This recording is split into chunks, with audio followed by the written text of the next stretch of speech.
born. They're made.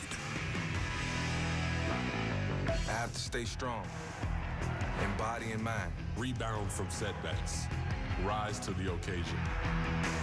With electricity and fire. Compete. Commit. And come through. I know him. He's like me. Michael Vick. Donovan McNabb. For 60 minutes. Friends for 13 years, their thrilling and star-crossed careers intersect again. Donovan McNabb of the Washington Redskins, Michael Vick of the Philadelphia Eagles. Quite a matchup for you tonight, just outside of D.C., as we welcome you to ESPN's Monday Night Football launch, engineered by GMC. So many storylines on the plate for us here tonight. Let's start with the main one, the game in the standings. Eagles win, they're 6-3, tied with the Giants atop the NFC East, and the Giants come to see Philly on Sunday. For Washington, win tonight, they'll pass last year's win total of 4. They'll only be a game out in the NFC East, and they'll have swept Philadelphia. How sweet that would be for Donovan McNabb, who was traded from Philly after 11 good years to Washington on Easter Sunday. We bring in Ron Jaworski and John Gruden, because there's a lot more that needs explaining, like this. Donovan McNabb, last game 2 weeks ago, benched in Detroit after the fourth quarter. And then tonight, McNabb gets a contract extension after we're talking about him being benched. How do we explain that? This is the Washington Redskins. They don't do anything by the book. Last year, they signed Albert Haynesworth, gave him $100 million. He doesn't even start in their base defense. But I think there's 3 issues with Donovan McNabb, and it starts with his health. He's had some lingering hamstring problems that have really inhibited his play. He's not 100% tonight. Secondly, he's learning a brand new offense, and you'll see for yourself tonight, this is a lot different than the offense he ran for the last 11 seasons in Philadelphia. And thirdly, his supporting cast here is a work in progress, particularly the offensive line. They gave up 7 sacks the last time out against the Detroit Lions. But here's what I do know. For the Redskins to win, Donovan McNabb has got to play better. It's kind of strange because a year ago tonight, McNabb was playing mentor, if you will, to Michael Vick. Now, just look at last week, as Vick comes back off the rib injury, Michael Vick is running this offense perhaps better than McNabb did, and he's playing as well as he did back in his first run in the NFL. Mike, when I look at Michael Vick now, I see a professional quarterback. Andy Reid has molded Vick into a prototypical NFL pocket passer. In fact, if you look at Vick's 7 touchdown passes this season, they've all come from the pocket. And he's a progression reader. He'll go to number 1, number 2, number 3, and then he'll use that quick twitch that is now back to bolt from the pocket and make those exciting plays outside the pocket. When he's outside the pocket, that's when the fun begins. And the numbers tell the story as well as we take you into the Verizon Red Zone. Michael Vick this season, with all the stats together, you get the passer rating. His is the best of the National Football League. He's thrown 125 passes, has not been intercepted. As Jaws alluded to, all of his touchdown passes from the place he used to struggle, the pocket. You'll see it all in HD tonight. Our Redskins-Eagles telecast brought to you in high definition by Verizon. Back just outside our nation's capital in 30 seconds.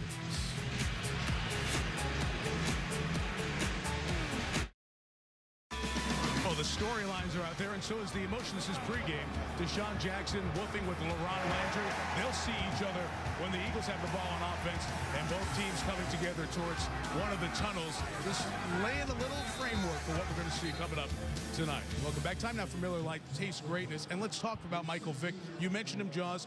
As I watched, what I saw, all those talented, speedy guys around him, they're playing at an even higher level now. Yeah, probably the fastest offense in the NFL, and Michael Vick's mobility has made everyone better.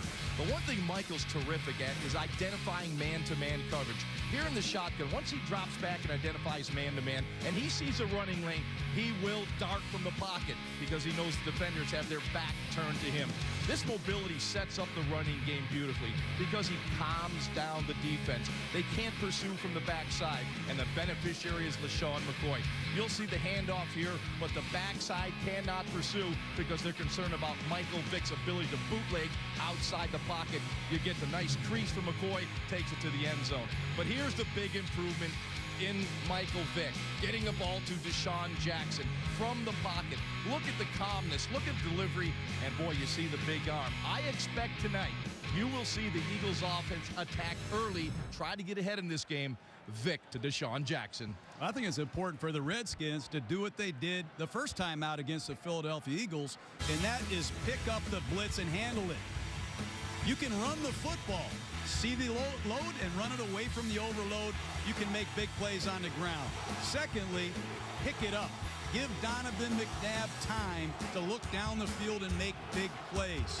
And finally, if there's nothing there, let Donovan McNabb do what he's done for the last 12 years.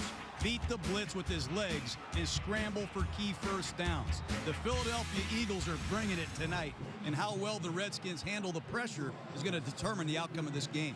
Vick against McNabb, nothing like NFC East matchups, huh? With storylines on top. Eagles-Redskins coming up next on Monday Night Football.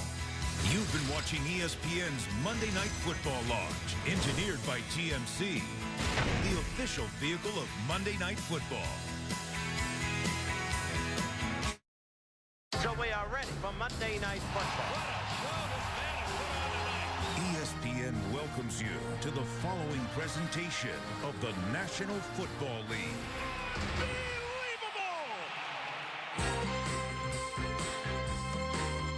September 16th, 2002. On this night, two of the league's oldest franchises met in a classic NFC divisional battle in the nation's capital. Eagles quarterback Donovan McNabb accounted for over 300 yards, throwing for 2 touchdowns and running for another, as the Eagles jumped out to a 23-7 halftime lead and never looked back, winning 37-7. McNabb's career in Philadelphia would be remembered for 5 trips to the NFC title game and 1 Super Bowl appearance before being traded to the rival Skins in the spring of 2010. Now, once again, it's the Eagles and the Redskins. Are you ready?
Just outside of Washington, D.C., technically in Landover, Maryland. Temperature in the low 50s.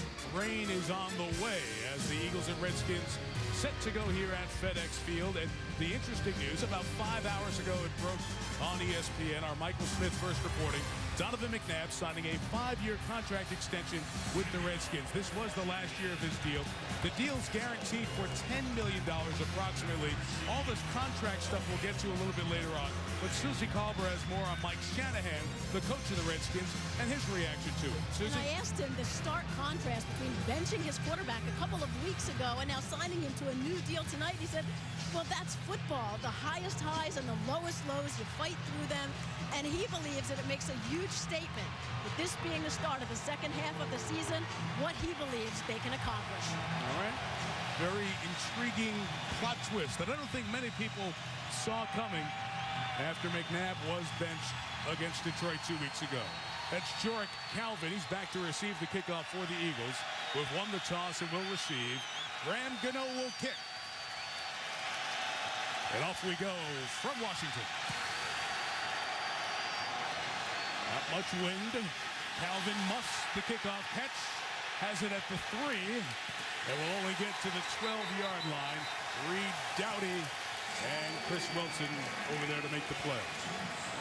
Michael Vick starts 6 of the year, his second since injuring his ribs against the Redskins on October 3rd. John, what do we watch for with Vick? Incredible production, running and passing. I have never seen Michael Vick play the position better. I expect Andy Reid to get Vick out on the perimeter. Bootlegs, sprint out passes to his left early in this game to get him started.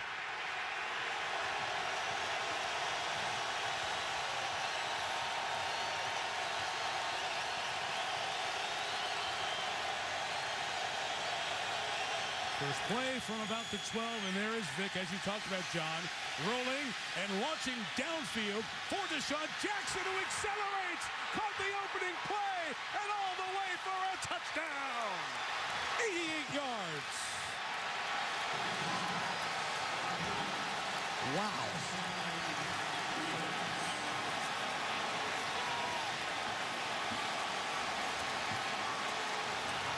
This Andy Reid did his homework. A full play-action bootleg to Michael Vick's left side, and they get Deshaun Jackson one-on-one deep. What a throw and catch. We talked about it in the opening of this game, that the Eagles would try to get ahead early with a big play, get Deshaun Jackson down the field, use that incredible speed. What a throw by Michael Vick. Sad rock of the puncher holds. David Akers kicks it. 18 seconds in, 7-0. Remember, those are the guys involved in the pregame altercation. Jackson right in the middle of it with LaRon Landry. There's a marker down at the back end of the extra point. Well, you know, Deshaun Jackson has made so many long plays, big plays from scrimmage for touchdown. But in a career of big plays from scrimmage, that's his longest, 88-yard touchdown reception. There you see from scrimmage how effective he's been. The face mask. Defense number 23. A 15-yard penalty being tacked on to the kickoff spot. All right, let's take you back to the touchdown. We'll take a look at it. It's going to be a bootleg, and they're going to full protect Vick's throwing side.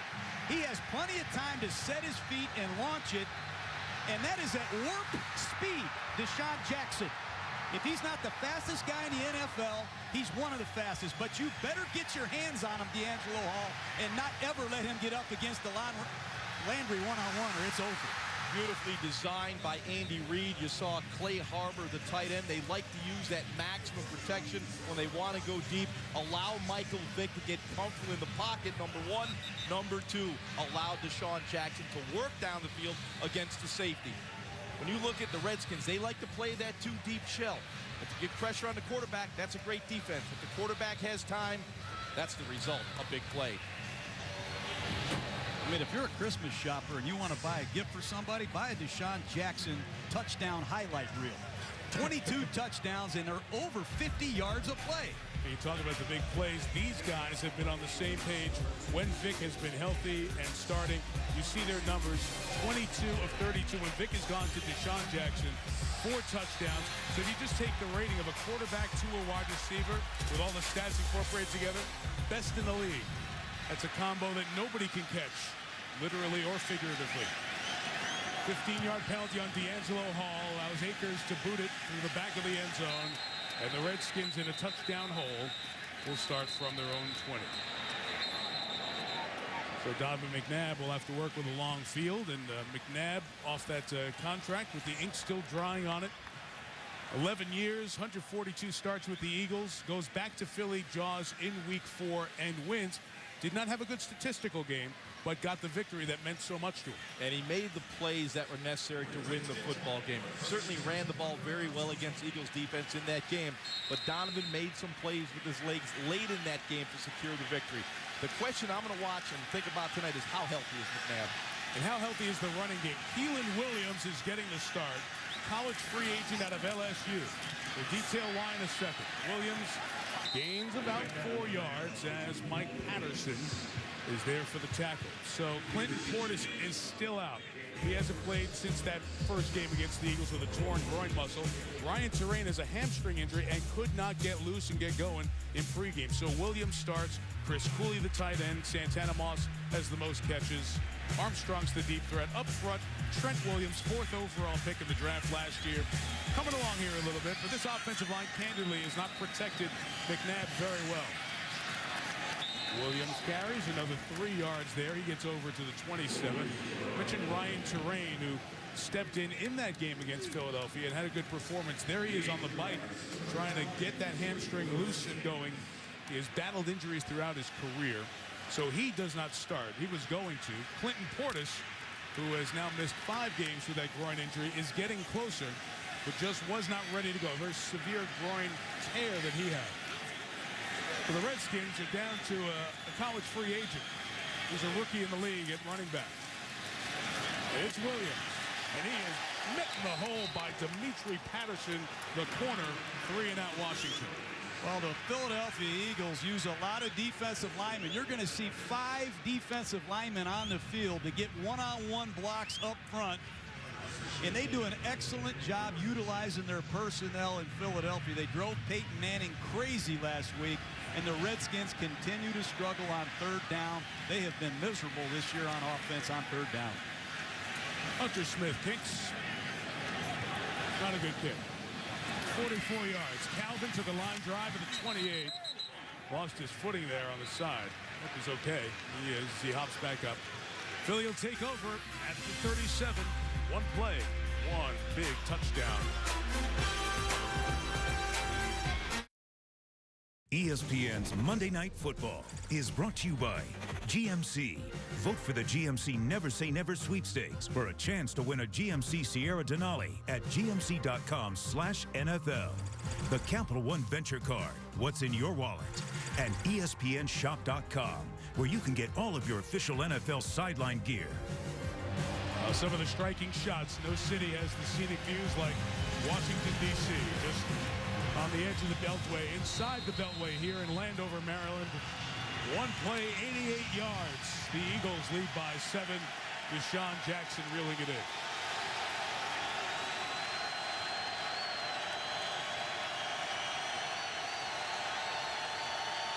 And from the 37, the lefty Vick is out that way again. And throwing on the run complete across midfield to Jason Avant, tackled by Kareem Moore. Avant is the 3rd receiver for the Eagles. We have not yet talked about LaShawn McCoy, who's averaging 4.5 yards a carry. Owen Schmidt, the fullback. Selleck at tight end. His number's down a bit. Jackson and Macklin are the big play threats as you see. Jason Peters playing well up front for the Eagles.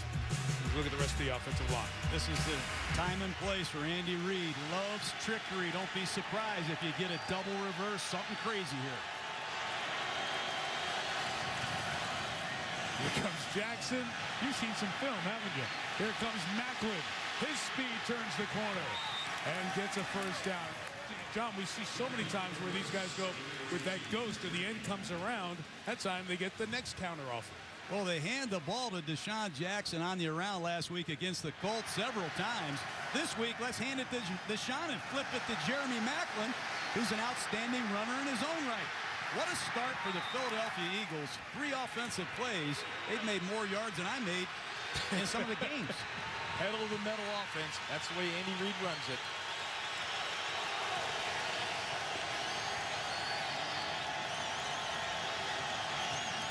37. Here's McCoy for the first time tonight.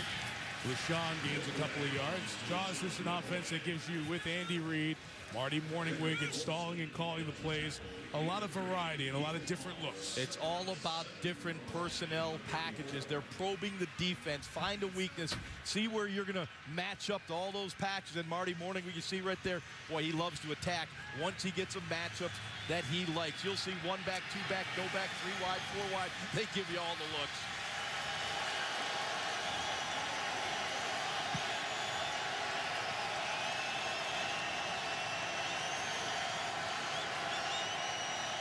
Second and 7.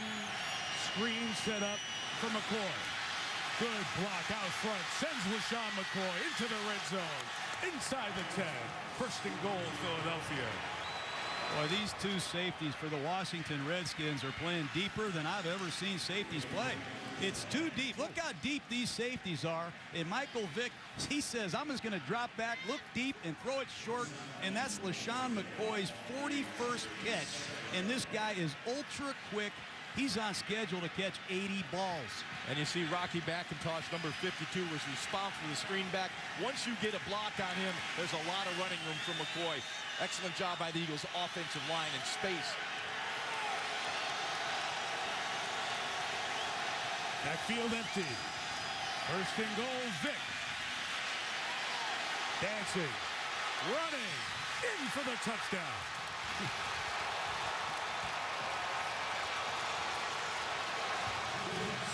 I've never seen this guy play better. Well, we talked about Michael Vick as the prototypical pocket passer. Michael Vick getting on the edge, almost unstoppable. You'll see him drop back in the pocket. Nothing there to throw the football. But here's what Michael Vick brings to the table. Mobility, escapability, and a nose through the end zone. Look at the vision. He's still looking for the throw. But now once he's in space, he just makes people miss. He is dazzling so far this evening. Well, if you rush three guys and you give him all kind of time, he's going to look to create. There's nobody better than Michael Vick. Akers adds the extra point when they met at Lincoln Financial Field on October 3rd.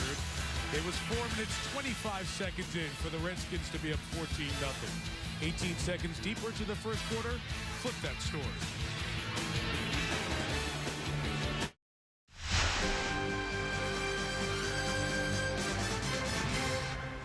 They're looking over at Michael Vick's right ankle. His rib injury kept him out.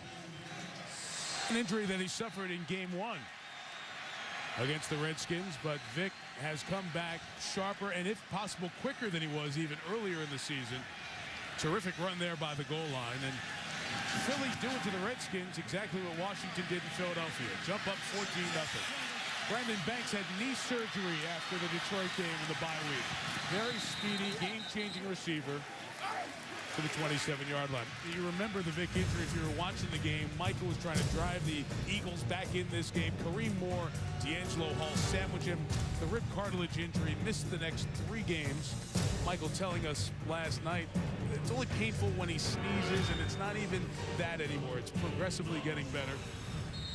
And just retaping his ankle. And well, that's the only way he's been stopped, is when he's been knocked out of the game, Mike. You're right.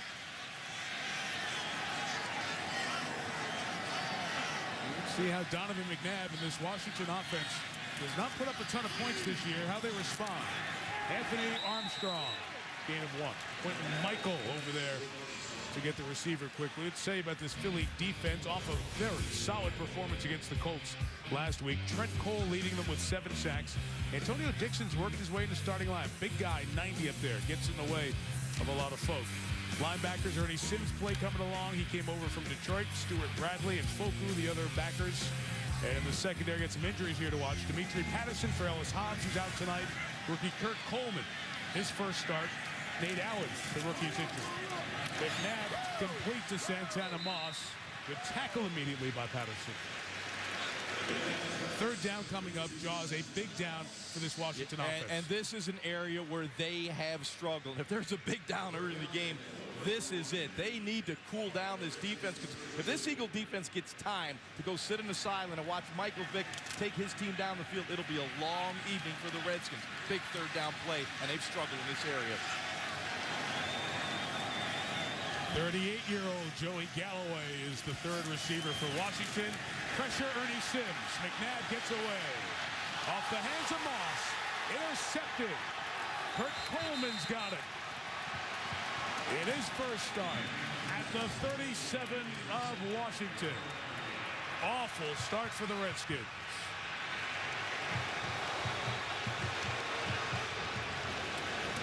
Six minutes, 8 seconds. 2 Eagle touchdowns, 1 Redskin turnover. This one was ticketed for Santana Moss. Found a home with Kurt Coleman to save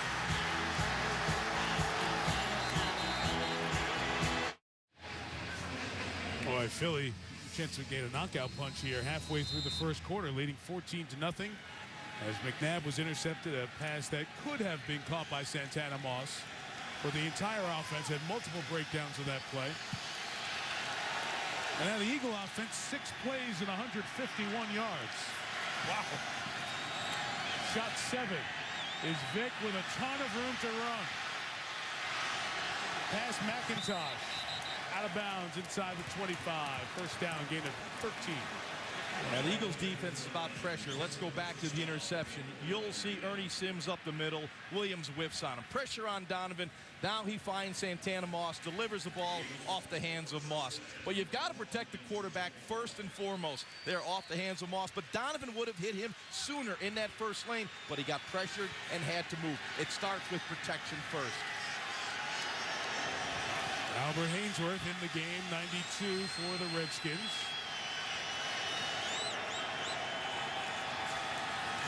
Trying to penetrate a little bit as Jerome Harrison gets just his 3rd carry as an Eagle and no gain. So here's Hainsworth, a guy who made so much money, as we know, in free agency just a couple of seasons ago. Well, finally, we get the big fella in the game. He only plays about 25 to 30 snaps a game. He likes to penetrate, come off the ball, and be a disruptive force. He does not like this 34 defense. He doesn't like it at all. But when he plays well, especially the last 3 games. Desperate for some sort of a stop, this Washington defense. 2nd and 10, direct snap to Deshaun Jackson. 2 blockers ahead of him. He's pulled down by the corner, D'Angelo Hall at the 19. Here's some of the things I saw on Albert Hainsworth in the last couple weeks. He just runs over a guard himself and gets a sack on Jay Cutler. And how about this play in the goal line? He just goes airborne like a defensive back and stuffs that play. You got to get this guy going. He was brought here to dominate. Like to see him play more in this system. Find a way to get it done, Albert. Reluctant to play nose tackle, but when they slide him in kind of near the center, he's doing some of those disruptive things, and here he's sliding in there now on 3rd and 5. Well, he loves that gap.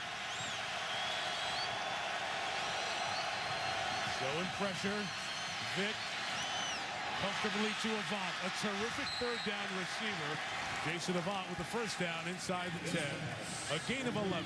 Take a look at LaRon Landry. Look what defensive coordinator Jim Haslett is doing with LaRon Landry. He's going to come up in here and spy on Michael Vick. He's going to look all over the place for Vick to scramble. Keep an eye on that tonight. They need somebody that can run Michael Vick down, and Landry might be the only Redskin on the field that can do that. Might be. Somebody didn't do what the defensive coordinator was wishing for there.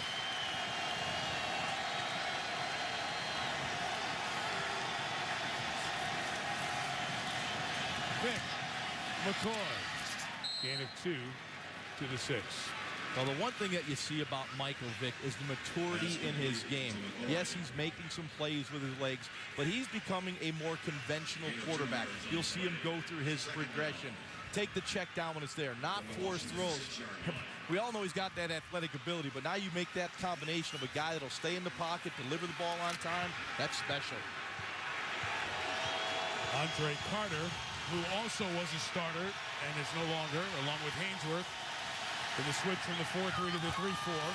They're together, closest to you.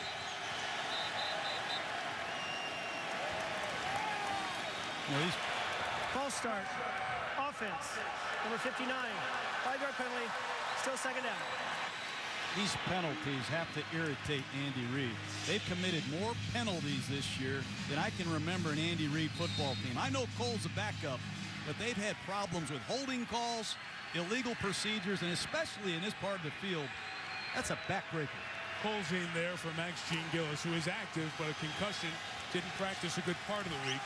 So Cole, who's started before, starting guard earlier this year, he gets the start tonight. Vick shoveling McCoy, 21-0 out of the gate, Philadelphia. Hello.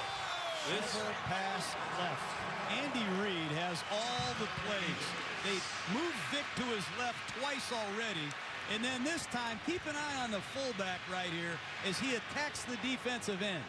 The fullback is going to attack the end will widen, and Vick is going to pitch the ball to the halfback for an easy touchdown. Watch the fullback attack the end widens, easy angle up the field. That's a clinic reel. This first quarter offense by Philadelphia, I want to get a copy of this. Wow. You know, I know some people. I can get you a copy of it. Here's the bad part. It's like 50 more minutes of it to come. One a start for the Eagles. 3 possessions, 3 touchdowns.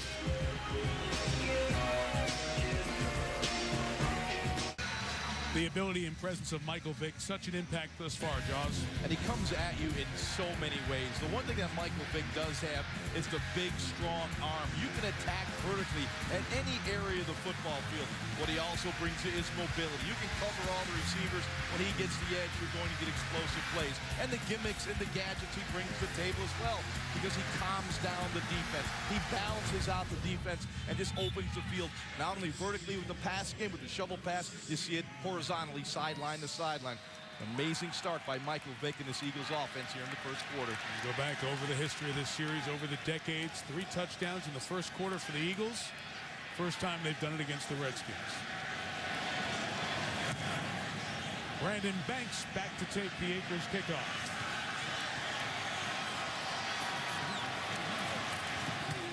And he's tripped up. Just shy of the 25-yard line. Mike Shanahan, Donovan McNabb got to find some answers here on offense. The defense ain't getting it done right now. Eagles have, the Redskins, I should say, have overcome 21-0 down once in franchise history to win in the 60s against the Cowboys. So there is some small sliver of hope, Redskin fans. Keelan Williams, the running back, got it from McNabb.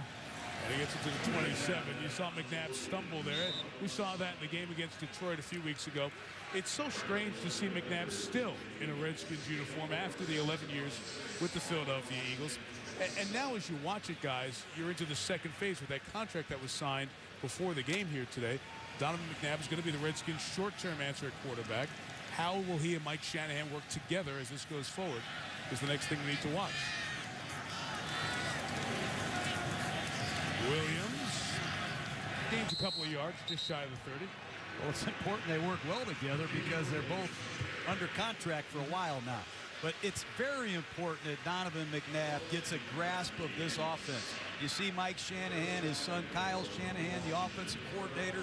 Make no mistake, this offense is totally different than the one he ran for the last 11 years. And I'm not just talking about terminology. I'm talking about route concepts, audible mechanics.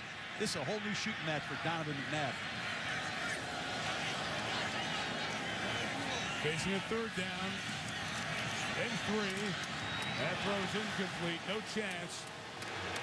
Very few guys open. Not a good pass by McNabb. And there's another 3 and out.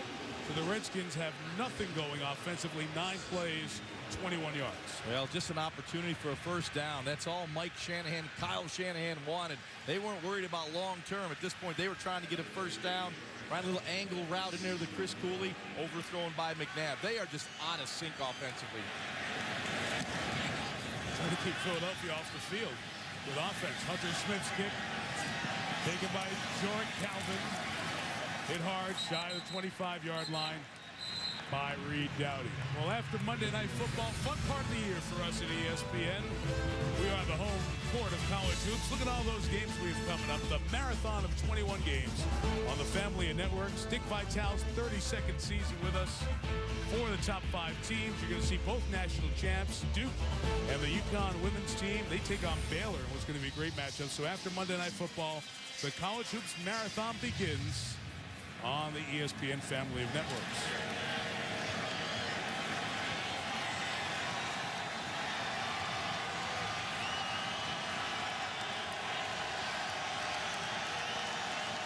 Vick starting from the 23.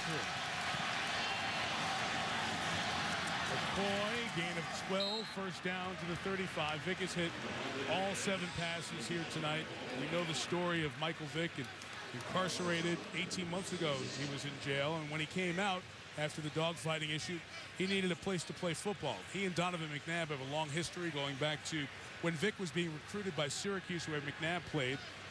McNabb said, as he talked to Vick, you know what? This guy deserves another chance, another opportunity. But it was up to Andy Reid to also put his neck on the line and say, you know what, I can handle all the scorn that will come with this. And they helped convince Jeffrey Lurie, the owner of the Eagles, that this could work. Boy, has it ever. That's another one, 8 of 8. This is Jerome Harrison near midfield. Jaws, you live in Philadelphia. This was not a rubber stamp no-brainer. There were a lot of teams in the league that did not want to bring Michael Vick to their team. Yeah, and it was very difficult for the Eagles and Michael Vick in Philadelphia. But you got to give the fans credit. You know, they let him do what he had to do. Michael Vick paid a steep price, his personal fortune. You know, he paid his debt to society, and I think the people understand that, and now they've accepted him.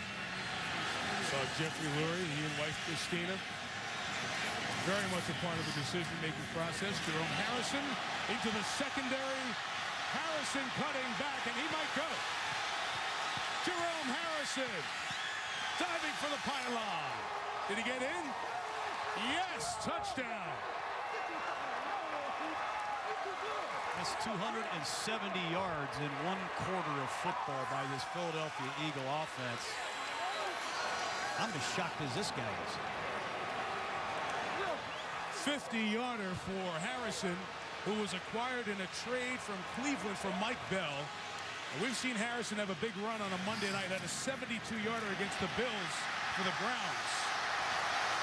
This one's 50. It's an inside zone handoff, Ron. Nothing mysterious about the play. 3 missed tackles, and there's another football player that Andy Reid traded for. He's done a great job adding NFL veteran players, and Jerome Harrison is another one. And you see Eagles history, most points they've ever scored in the first quarter, 28.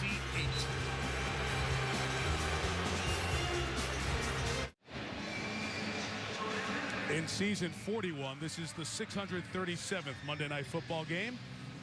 And there's never been a first quarter like this. No team has ever scored 28 points in the first quarter of a Monday night game, as the Eagles set that history and franchise history as well. Jerome Harrison with the run and a Redskin defense that is in shock. We're not the only ones. 270 yards on 15 plays. 270 yards in the first quarter. Usually the team scores 28 points. It's turnovers, sudden changes.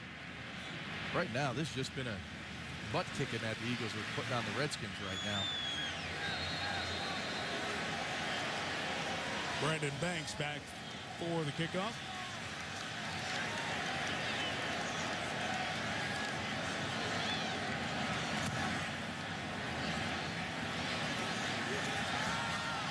Going to take it from 3 yards deep. Stopped shy of the 20. Keenan Clayton with the tackle. I just wonder about the effort. You know, I just wonder about the tackling. You know, D'Angelo Hall, watch number 41 here. Kareem Moore, the safety. Just an inside handoff. Here's Kareem Moore, nothing there. D'Angelo Hall, nothing there. LaRon Landry misses a tackle. McIntosh in pursuit. I've never seen this in 20 years. Poor tackling, routine touchdowns, 275 yards in 1 quarter. Most of the Redskins have allowed in the opening quarter, regular season or playoff games. Keelan Williams carries to the 21. You guys have said you've never seen something like this before. I'm sure you've been in games where a team jumps on you into shock. As a player, as a coach, what's it like on the sideline when you put 2 weeks of work into it off the bye and you're in a 28-point hole? It's an awful feeling. I mean, here you are if you're down to McNabb right now. You just want to get a first down. You want to calm this thing down a little bit. But I don't know what to say when you look at how this Redskin defense is playing. I mean, the Eagles just having their way. Saw London Fletcher trying to be a leader on this veteran team. Trent Williams, the lineman, was holding as that pass is incomplete. There was no flag thrown, but Williams had Darryl tapped by the neck, and to add precipitation to the pain, it's raining now. But you know, Andy Reid 12-0 coming off the bye. Mike Shanahan's 10-4 coming off the bye. Mike Shanahan's a great football coach. He felt really good, managed the bye well. His team has not played either phase tonight, Jaws. Well, the Redskins have run 11 offensive plays for a grand total of 23 yards, have yet to garner a first down.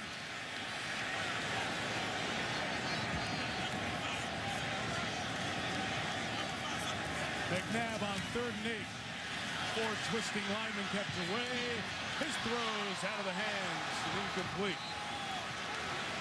Bert Coleman had the coverage on Joey Galloway, and that is 4 possessions, 4 3-and-outs, Washington. Well, when Donovan has had time in the pocket, a 3-man rush, perfect throw to Joey Galloway right on the numbers. That's 2 drop balls right now by the Redskins wide receivers. No excuse. Got to catch the football. The former Colt kicker Hunter Smith kicks it away. Great pick, flag down. And Dory Calvin takes it back to the 36. Ooh, look out there on the sideline. So sideline personnel get injured. And McNabb will try to rally the Redskins offense.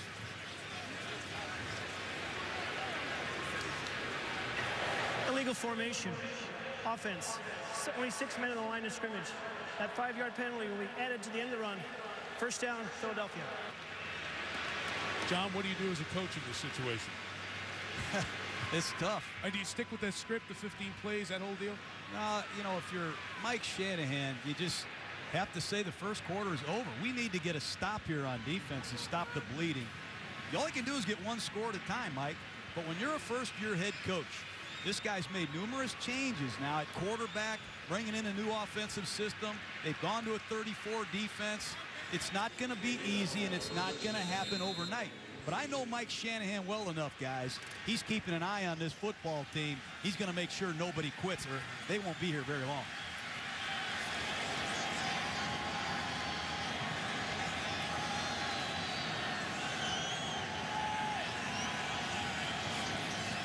From the 42, here's Vick. Scrambling for about 5 yards to the 47-yard line. And the numbers for Vick, he has not missed on anything here tonight. 8 of 8 for 181 yards. And John, you said it as you were preparing, watching the game.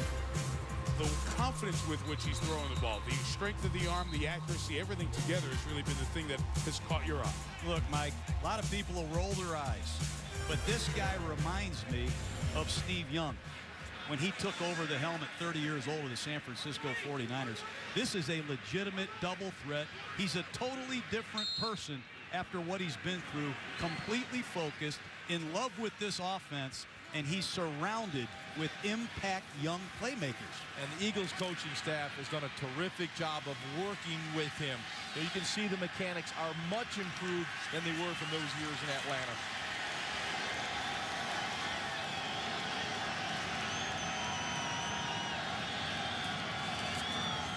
Vick falling. McCoy did a great job of maintaining possession. He's tackled for the first down by Andre Carter as a historic quarter comes to end. Why do we say that? The Eagles are the road team. They lead by 28. It's the largest lead that a road team has had at the end of the first quarter in the history of the National Football League.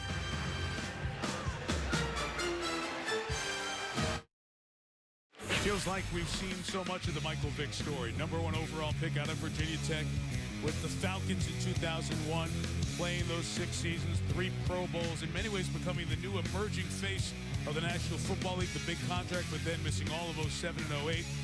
The guilty plea involving the dogfighting ring after 19 months of incarceration, brought back to Philadelphia, played sparingly last year, supporting role for Donovan McNabb, but this year coming out with a vengeance and continuing that here in the opening quarter. It hasn't been all Vick. He has 2 touchdown passes, but he has made the great weapons that Andy Reid has collected on this offense even more lethal.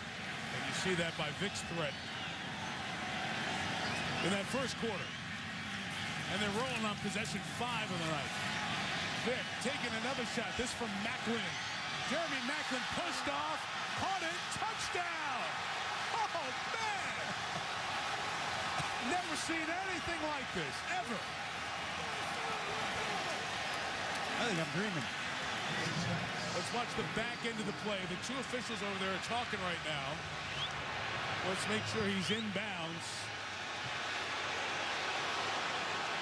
Catch, and his shoulder hits the pylon first.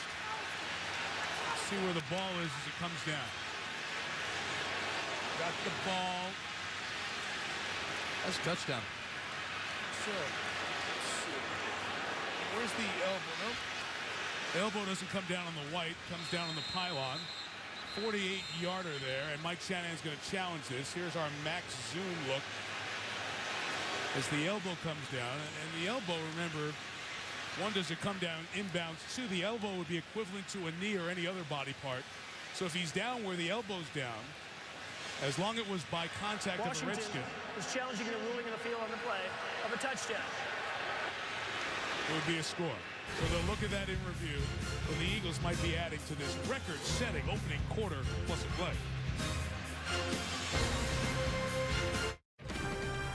ESPN's Monday Night Football is brought to you by Mercedes-Benz. Experience truly great engineering today at your authorized dealer. And NFL.com. Vote for the 2011 NFL Pro Bowl exclusively at NFL.com/Pro Bowl. Amazing, extraordinary start by the Eagles. Could be 34-0, depending on the ruling here. They're looking at D'Angelo Hall as they look at the replays upstairs to see if Jeremy Maclin was in the inbounds and then in the end zone. A lot of looks here. Hall back. Maclin catches the ball. I don't think he ever makes contact with D'Angelo Hall. So when he comes down here, once we establish if he's inbounds or not, he's there on his own volition. So if he rolls into the end zone, okay, he has not been knocked in. If that's all determined inbounds, then he does touch the front of the line, which is the frame that you see with our max zoom, and it would be a touchdown. Go ahead, Mr. Replay. That's not indisputable. They can't overturn that. That's touchdown, Jeremy Maclin. Great concentration. He ran right by D'Angelo Hall and made a superb play at the front pylon. Ball skills extraordinary. That ball in the air, Maclin said it's mine, knew where the sideline was, kept his feet in bounds. This has just been an unbelievable start by Michael Vick.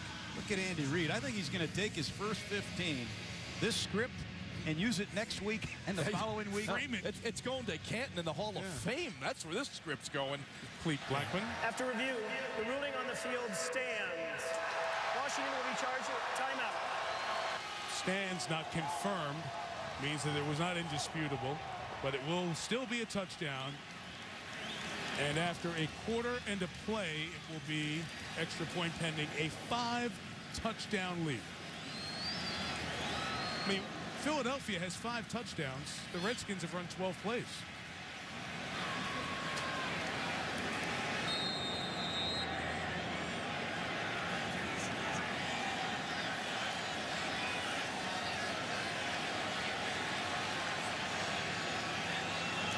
David Akers, 35-0.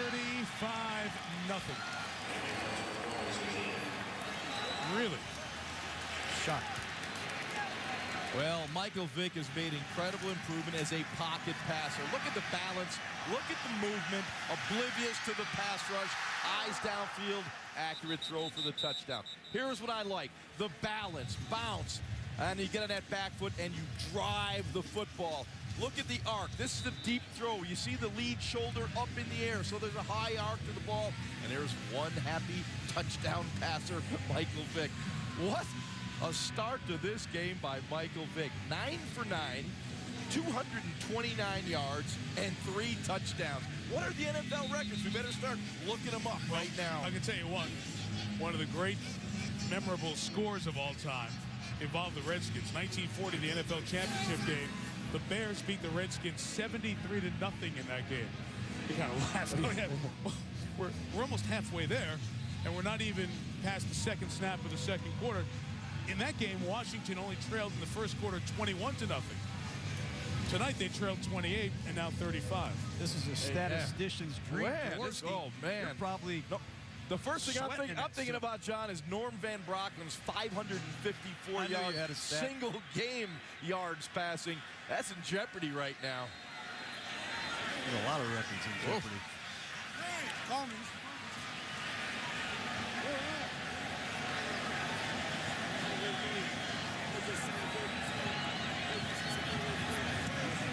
David Akers kicks off again. Banks will take it from the 3. Brandon brought one back against the Lions. He's tripped up just past the 25, John. I like Andy Reid and Michael Vick together. Take a look at what they can do with Michael Vick sprinting to his left. They full protect it. They buy him time to bomb you with Deshaun Jackson.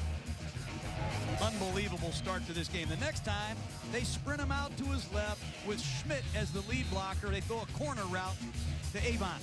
Then they sprint to the left and run a shovel pass to LaShawn McCoy that walks. The combination of Michael Vick in Andy Reid's playbook, unstoppable so far in 2010. Play action with Keelan Williams. McNabb rolls the pocket.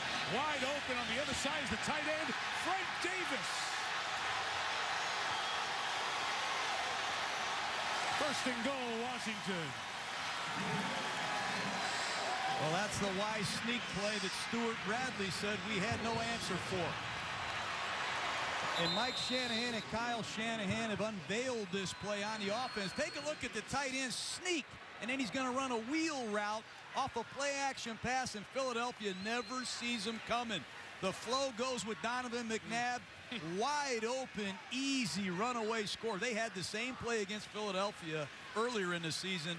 Davis dropped the ball. John, but Stuart Bradley was on Davis, and Davis just knocked him to the ground. Bradley was on the ground. That's why he was so wide open. Play coverage, 71 yards, longest for Washington this year. Mike Sellers, the fullback, was blocking. He was hurt, so Darrell Young is in blocking for Keelan Williams. And McNabb, play action, has Young, has a touchdown. Former linebacker from Villanova, first career NFL score. Well, Donovan McNabb is showing his ability to make plays on the bootleg and get outside the pocket, just like Michael Vick has done for the Philadelphia Eagles. Simple little lead to the left side, but Donovan pulls the ball back inside, and you'll see number 36, Darrell Young, sneak out the backside. And Asante Samuel got caught peeking in the backfield. Touchdown for the Redskins. Hard to believe these bootlegs work that well with a 35-0 lead. I wouldn't be buying the fake. Graham Gano is coming in for the extra point. How about the story Darrell Young will have to tell? The first time I ever touched the ball in my NFL career was a touchdown on Monday Night Football. And it got our team within 4 touchdowns. Phillip Rivers leads one of the league's top offenses against division rival Denver in a critical AFC West contest, the Broncos against the Chargers on ESPN's Monday Night Football. How about Denver? They put on the eye-popping offensive performance of Week 10, at least until the first half tonight. We'll see them next Monday night against the Chargers, who are trying to get back in the race in the AFC West. Here it is, 35-7. Darrell Young with the touchdown catch from McNabb. The only bad news is they scored so quick, gives Vick and the Eagles the ball again.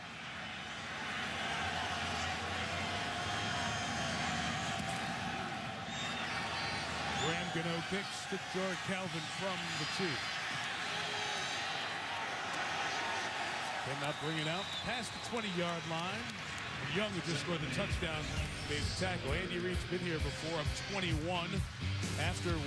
The first game of his Eagles head coaching tenure in September of '99 against the Cardinals, and then they were not able to hold that lead as the Cardinals rallied to beat the Eagles 25-24.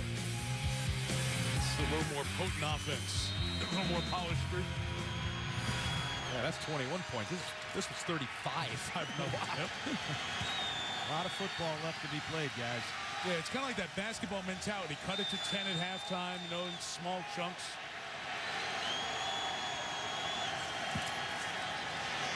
Gonna stop these guys first if you're Washington. London Fletcher with the tackle there of Brent Selleck, gain of about 6. One thing about Andy Reid is over the last 10 years, he's managed the quarterback position as well as anybody. Donovan McNabb, 142 straight games. He drafts Kevin Cobb, who's also an outstanding player. And guess what? He's got Michael Vick playing better than he ever has. Andy Reid has stockpiled players at the quarterback position. I don't know that there's many guys better with quarterbacks than that guy, Andy Reid. Vick's 10 for 10. Best stretch within a game in his career. And a run from McCoy's the first down. We get a Sports Center right now from Trey Wingo. Michael, thanks. We'll get through this quick before the Eagles score again. Giants catcher Buster Posey won the NL Rookie of the Year award. He helped lead the Giants to their first championship since 1954. Neftali Feliz won the AL award after setting a rookie record with 40 saves for Texas. And the 49ers making it official. Troy Smith, the new starting quarterback, replacing Alex Smith. He's 2-0 as the starter. He will be the starter when they play the Bucs. Let's get back to the scoring fest. Michael. Didn't miss one, Trey. Thank you. But another first down for Philadelphia. They're 14th in 20 plays.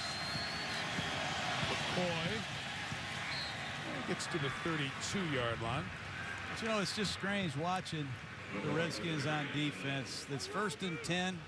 You know the Eagles are going to run the football with a 4-touchdown league, and there's Albert Haynesworth not playing. He's not part of this base 3-4 defense that Mike Shanahan and Jim Haslett have put in here. Here he comes now on a 2nd down and 7 situation, but it's just odd that a player of this caliber doesn't fit your base defense. And I know it's really been frustrating for Jim Haslett and Albert making this work somehow. Well, Sean McCoy's at the top of the screen. Jerome Harrison's the running back here. Vic hit as he threw. It is deflected and incomplete. Rocky McIntosh brought the pressure. Well, the Redskins went to a defense that they used against Peyton Manning, that amoeba defense, everyone moving around, trying to disguise what they wanted to do. As you see to the right side here, you see all the players moving around, and here comes the pressure. Bring the overload, and McIntosh gets a clean shot on Michael Vick. But the movement before the snap, Presap broke down the Eagles' protection scheme, and Vick takes a shot. And now can the Redskins defense get off the field? 3rd and 7.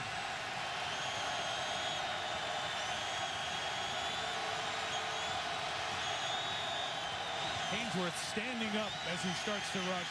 Vick throws underneath. They couldn't tackle Macklin, but they finally get him. D'Angelo Hall and the Washington defense with a stop. And this crowd's going crazy right now. They finally got to stop. I say that's sarcastic. See D'Angelo's grabbing at the back of that leg right away after that play, and he goes down on the sideline. Watch him on this hit. And as his teammates came in, he got hit. And they're going for the strip. The Redskins have done a great job defensively taking the ball away this year. They've done it 19 times. That's more than they had all last season. They're going to need to get a couple turnovers to fight back into this game. Rocket kicks. Brandon Banks back.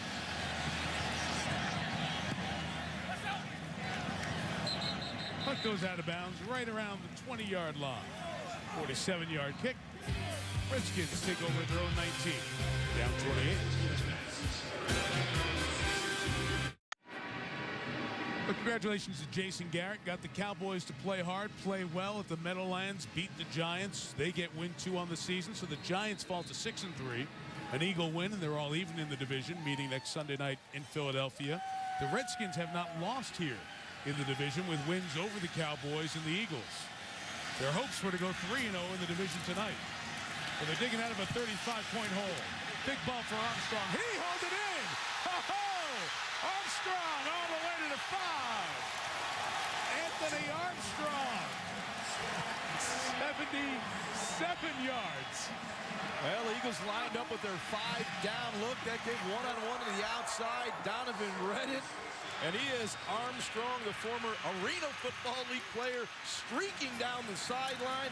He throws this, boy, this just falls out of the sky right to Armstrong. Perfect throw from Donovan McNabb. You'll see right there, just a speed route. Set him up to the inside. Patterson cannot recover. You want to talk about Donovan McNabb? He's got a strong arm, and he hit Armstrong. 1st and goal from the 5. Keelan Williams to the 1. There's a whole lot of football left. Believe it or not, Donovan McNabb can make 2 throws like that after being down 35-0. You see why they re-signed Donovan McNabb.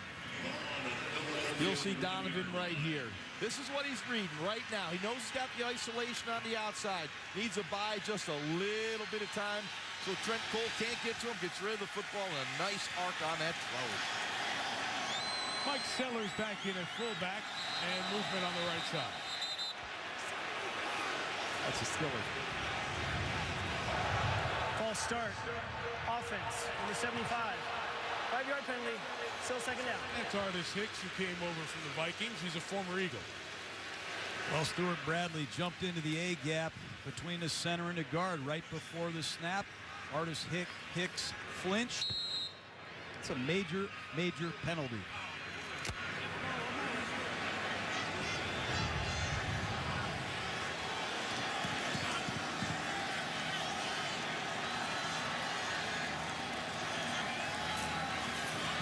McNabb over the top. Williams takes it. In. Touchdown, Washington Redskins. You got to give Kyle Shanahan, Mike Shanahan, some credit here. The Eagles come with the blitz. They come with their blitz beater.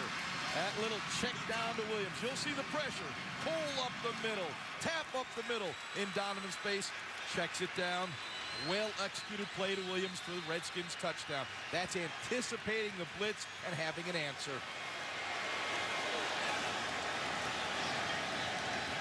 They're really not going to come back from down 35, are they? Graham Gano with the extra point. 40 plays tonight, 7 touchdowns. We're just 1/3 of the way through the game. Largest building in the league, 91,000, FedEx Field. And our aerial coverage from above tonight is brought to you by DirecTV. Showers coming down. Rain and points as well. Mike Tirico, John Gruden, Ron Jaworski, Susie Culver down there in the rain. 35 points the Eagles scored to start. The Redskins respond with back-to-back possessions for touchdown. Gano kicks to Jory Calvin. Fake the reverse. Calvin got stuck. Lorenzo Alexander hits him. And the Redskins are showing some signs of life the last 4 or 5 minutes. Boy, I'll say. Wow. Watch this. Lorenzo Alexander. This guy's a success story. He came here as an offensive lineman. Look at that contact. He can play linebacker. He can play defensive tackle. This is a gifted athlete, and obviously he can play special teams. As we study tape, I see the linebacker covering the tight end down the middle. A few snaps later, he's playing defensive tackle. 4th-year man on a count. Eagles offense stopped for the first time last drive. LaShawn McCoy runs left when Fletcher tackles him near the first down mark. McCoy essentially, guys, has become Brian Westbrook in that role on this team.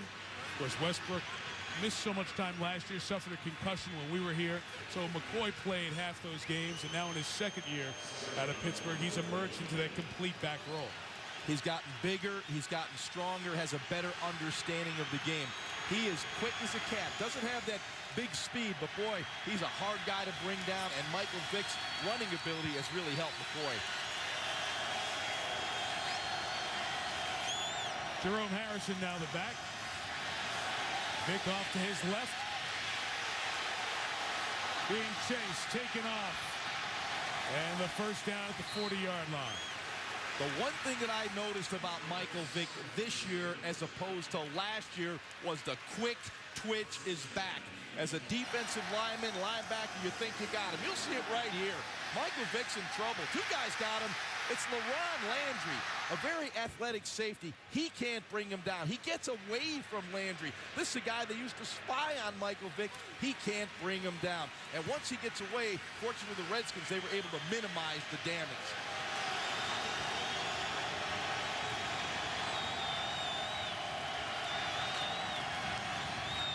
Here's McCoy met in the hole by Rocky McIntosh. Brian Arakpo with the tackle, gain of a yard. So the rushing ability of Vic on display here tonight. Michaels carried for 39 yards, moves him past our colleague Steve Young, second all-time in NFL history behind the guy who did a lot of it with the Eagles, Randall Cunningham. And John, you coached Randall and Steve and see Michael here. Just give us some perspective. Well, Randall Cunningham, he was different. He was a run-and-gun guy from Nevada, Las Vegas. Michael Vick, I have never seen this guy play the position better. And he's faster than both of those guys. From the 41, Vick, sack. There's Andre Carter playing in a reserve role now. Well, you see this Redskins front four now heating up.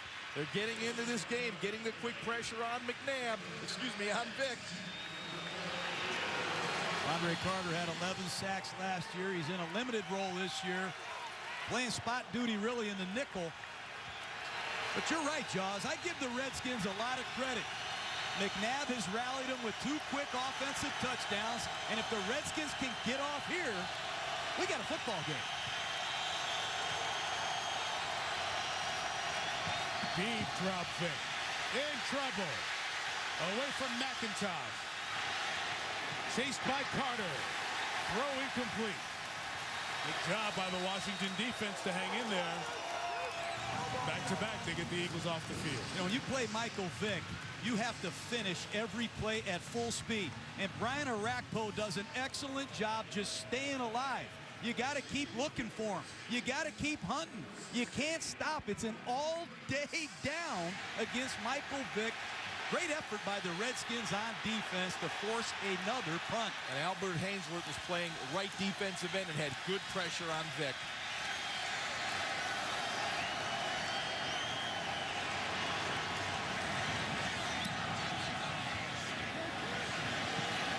Broncos kick, 53 yards. Banks from the 7. Doesn't have that quick cutting elusiveness coming off that surgery. It's the 3rd special teams tackle for a player just added to the Eagles roster this week, Colt Anderson out of Montana.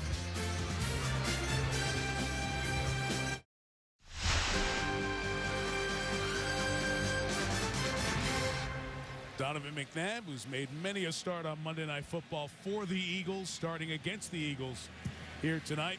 And it was a very slow start for this entire Washington offense. Short-circuited, but they've come back. McNabb has hit 2 long passes, helping the Redskins score 2 touchdowns. And, well, they do trust in terms of a new contract that was signed by McNabb earlier today. A contract extension. Taking over from their own 13. McNabb is pressured. The flag is down as Donovan unloads again downfield for Armstrong. A jump ball incomplete. Quentin Michael, they're battling with Anthony Armstrong. The flag. Holding. Offense. Number 61. It's a 10-yard penalty. Replay first down. Casey Robach, the center. The Redskins offense got off to a slow start, but when you have Donovan McNabb, you have a warrior at quarterback. His receivers didn't help him out early in the game with some drop balls, but Donovan looks healthier. You see the movement from McNabb. Get him outside the pocket on the edge. I love the design of this play. You get the blitz, just check it down, get the touchdown. Pretty good second quarter right now for the Redskins.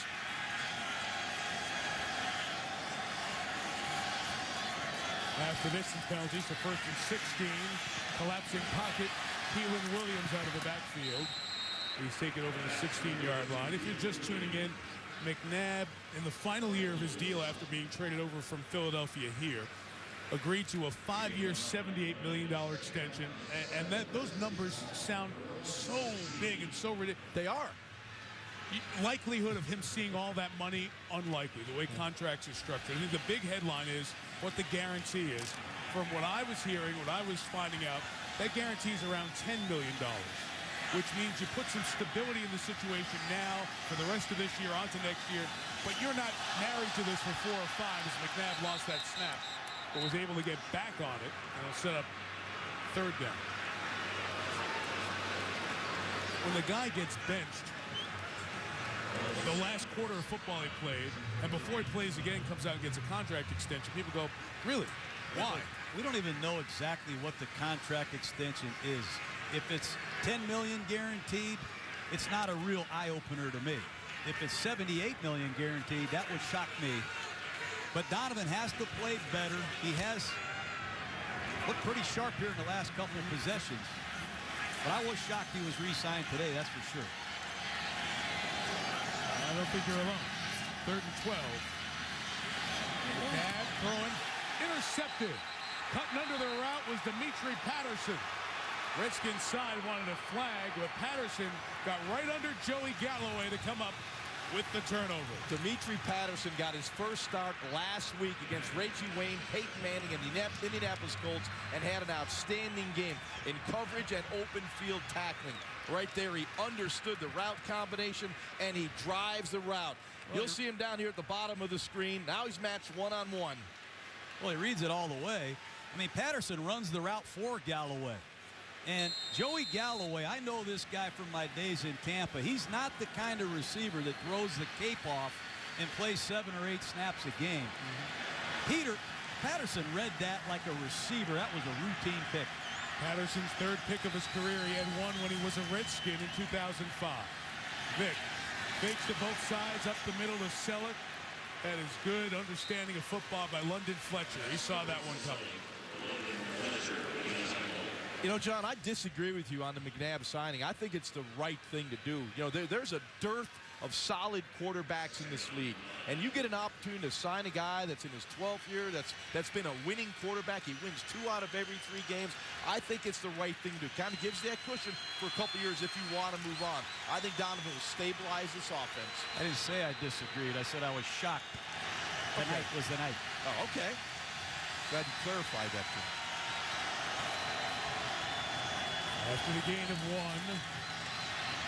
Vick screening it to McCoy, who never controlled the ball. Incomplete. Sandy Reed has more screens in his playbook than most guys. First down play, they ran a fake double screen. They checked it to Selleck. That time, another screen to the left. I wouldn't be surprised if Reed calls another screen. He's been known to call back-to-back-to-back screens. Not many guys call plays like him and Marty Morningway. Especially when Washington's starting to heat up that pass rush a little bit, getting a little beat on the timing of it. It's a great settle-down message to a defense. A field goal from here would be about 45 yards in the rain. 3rd and 9. Vick right up the middle. First down and more. Michael Vick out of bounds, just shy of the 5.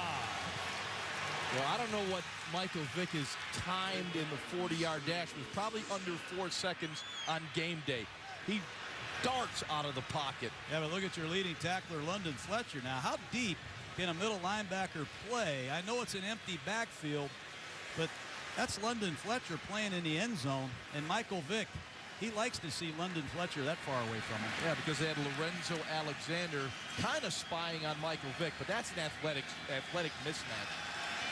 Riley Cooper, the rookie out of Florida, is top of your screen. He has 1 touchdown catch this year. Vick back in the end zone for Cooper. Couldn't bring it in. Another sprint to Michael Vick's left.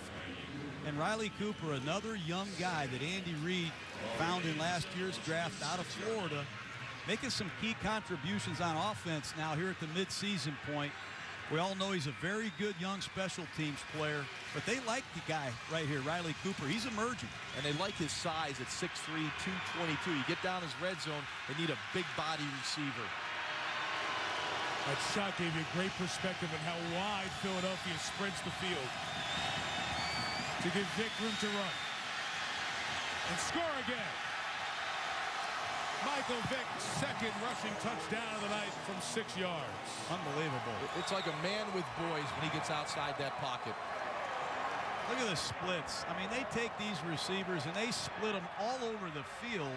The Redskins covered down, and Michael Vick just walks in. Look at these splits by these receivers. Michael Vick says, you know what? Let's call the quarterback draw. Let's air out the splits. I'll do the rest. I don't know how you stop this guy. I went out to practice on Friday and watched the Eagles, and I saw more gimmicks, gadgets than you would ever see in a season that they were running out of practice, and they use them in the game. 400 yards of offense, and we're in the first half. Akers takes it to 42, ties the most points the Eagles have scored in the first half.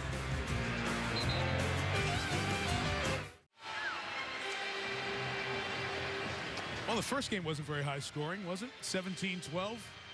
This one higher scoring than expected at the 10-minute mark of the second quarter. 42-14. We've had 8 touchdowns here, and Michael Vick has been responsible for 5. Throwing for 3. He hit his first 10 passes on the night, and he's just rushed for his second touchdown. Well, he was the NFL's Player of the Month in September. He got hurt. He came back. He was the Player of the Week last week against the Colts. If he keeps this up, he's going to be the NFL Player of the Year. Might be the Player of the Decade. The way this is going. If he can keep this up, he's having fun. I think that's the critical point. Michael Vick is having fun. He's got that gleam back in his eye that he's enjoying this game.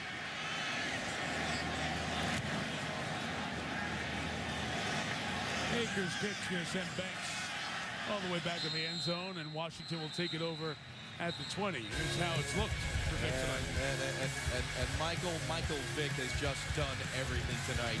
You know, the deep ball, look at the rotation, right on the hands of Deshaun Jackson. What I love about this play, he looked to throw first. He took the running option as the third option. Once again, you get the isolation routes to the outside, give your receiver a chance. Here the design quarterback draw. Michael Vick on the perimeter. No one is bringing him down. That's what happens when I take guys on the Monday Night Football bus. That's right. Every week, whoever I pick. Another one. Lights out. Who we have next week? San Diego, Denver. I'll give you a guess. From the 20, McNabb. Pocket collapses. That's incomplete. Stuart Bradley had hands on it and almost intercepted it. One thing Andy Reid does from a philosophy standpoint is he drafts defensive linemen. He loves pass rush. He knows that's the key in winning football games in the fourth quarter.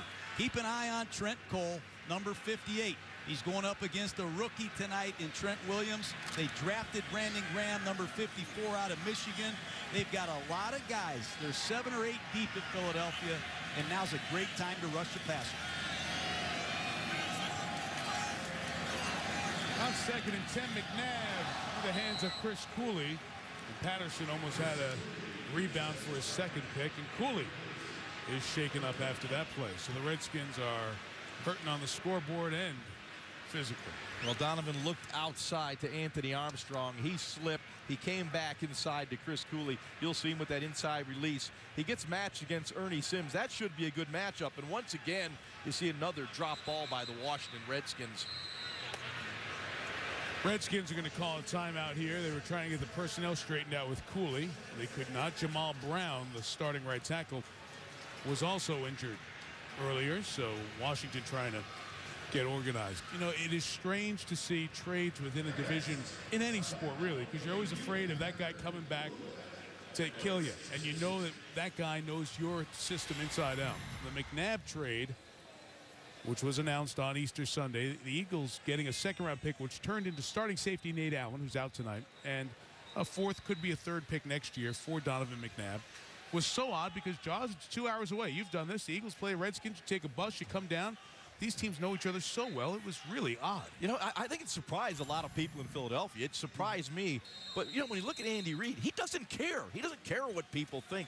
You know, he went and got the best deal that he could for the Philadelphia Eagles. And obviously turned that pick into Nate Allen, who's been a starter as a rookie. But Andy doesn't care what other people think. He's going to do what's best for his football team. He wanted to get the best compensation. You know, Buffalo was talked about it in the deal. Oakland, teams in search of quarterbacks. He wanted to do right by McNabb, a place where Donovan wasn't sent to Siberia in some ways. As he's pressured here, able to get away for a second. Find Williams a yard shy of the first down, and it's going to be fourth down, and Washington will kick the ball away. But I still think you got to go back to Andy Reid when you're talking about Donovan McNabb playing for the Redskins. He met with Donovan. He wanted to do right by Donovan McNabb. Donovan McNabb wanted to play for the Redskins, and Andy Reid wanted compensation, certainly, but he has a lot of respect for Donovan McNabb and what he did for 11 years in Philadelphia. I think that's class, a lot of character and respect on Andy's part. Deshaun Jackson here, John, on the punt return, trying to get to the edge and use that speed. Almost got the corner turn, just shy of the 40-yard line. He goes out of bounds. Your point on Andy is very well taken. It speaks a lot of why the people who play for Andy really enjoy and love the guy. Well, put yourself in his shoes. He loved Donovan McNabb. They accomplished some great things. Yeah, you think about quarterbacks and head coaches being together in their success. The most is a combo, Marina and Shula, 184 wins, and Bradshaw and Noel, and obviously maximizing that with the 4 rings. Hank Stram and Len Dawson, which led to championships. Jim Kelly and Marv Levy went to 4 Super Bowls, we know unsuccessfully in the end. And Dan Reeves and John Elway were together for 142 games. As were Andy Reid and Donovan McNabb. 5 NFC championship games made, 1 Super Bowl, losing to the Patriots. So it is truly a historical pairing in terms of length together, quarterback and head coach. And that's some of the deep roots tonight. Downfield to Jason Avant at the 37. First down, gain of 26, effortlessly. This is where Michael Vick has improved his game. In the pocket. He doesn't break down. He doesn't panic. He looks left. He looks right. Again, he's looking for a pass, not a run. If he was in Atlanta, I guarantee you he was bolting from that pocket after he didn't get his number 1 receiver. Now he goes 1, 2, 3, finds the open receiver. What a guy this guy's done. Andy Reid of coaching him up, and James Urban, the quarterback coach, who works with Michael Vick in the offseason. 2-minute warning. Philadelphia looking for a 7th touchdown of a record-setting Eagles first half.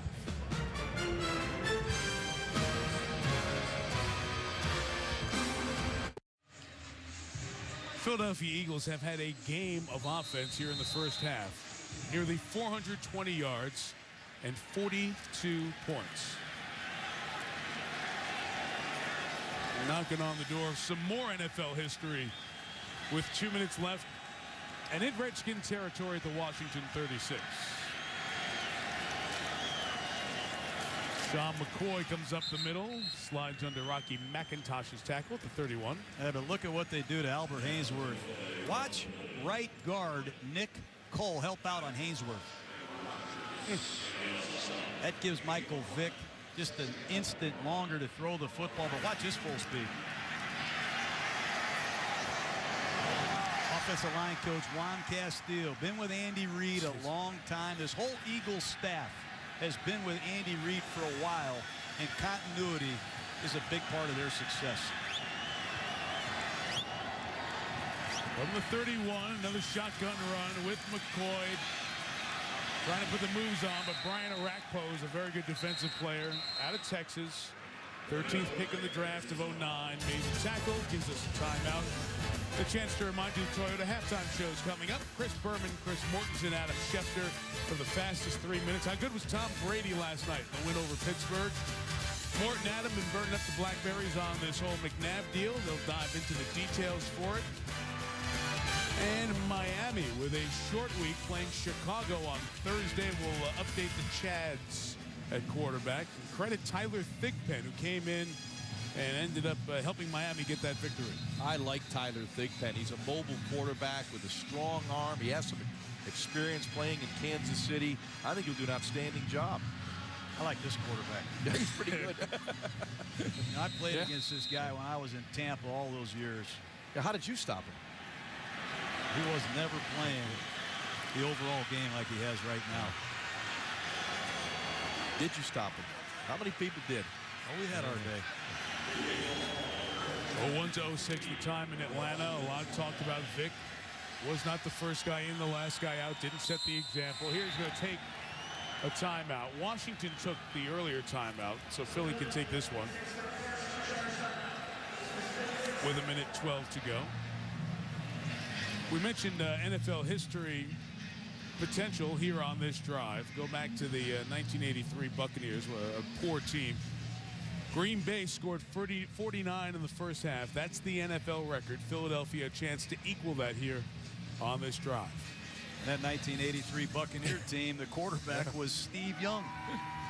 I believe that was the Blizzard game, wasn't it, out in Green Bay? It was, right? I think I got a memory because my dad was a running back coach. He didn't talk for a week. That's a humiliating feeling, especially on Monday Night Football when all your peers are watching. I do know the Redskins have a lot more pride than people think right now. Well, they better show it. Try to come up with a stop here. 3rd and 3. Jackson goes one way, McCoy the other, read by D'Angelo Hall, who's left the game twice banged up. Makes the play, and the Eagles will try about a 47-yard field goal. Washington out of timeout, so Philly can just take as much clock as they would like. That's a good decision by the Eagles. Here's a guy, David Akers, coming on the field who struggled a little bit early. Missed multiple field goals against the Falcons. But he's back in a groove right now. You've seen him kick the ball off a lot tonight after touchdowns. This guy's one heck of a kicker. He's rock solid and reliable. From 48 yards. Sneaking it in and good. And 45-14 Philadelphia. With 25 seconds left. When we are done tonight, 24 hours moves today. Here we go. Dickie V is ready to go with the coffee going. Oh, a whole bunch of great schools. Some of the traditional college basketball powers. We have a marathon of college basketball. 21 games over 24+ hours. Dickie V starts his 32nd season. You'll see 4 of the top 5, 14 of the top 25, both national champs, women and men in action. It's on ESPN and the family of networks. 1, 2, U, ESPN3.com, all beginning at midnight Eastern Time. You know, one of the things about Andy Reid coach football teams, Mike, is they are a very good team in the second half of the season. And Jaws, you live there, you know that. His winning percentage in the second half of the season is uncommon. And the Eagles, they sure look good, like they're right on schedule for another second half of the season roll. Yeah, Andy's one of those guys, you know, he tinkers early in the season. He looks for the right combination, the concepts that he wants to use.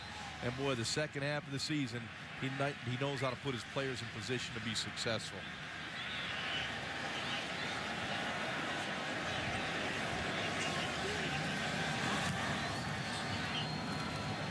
Akers kicking in this rain shower that's been going on for the last hour.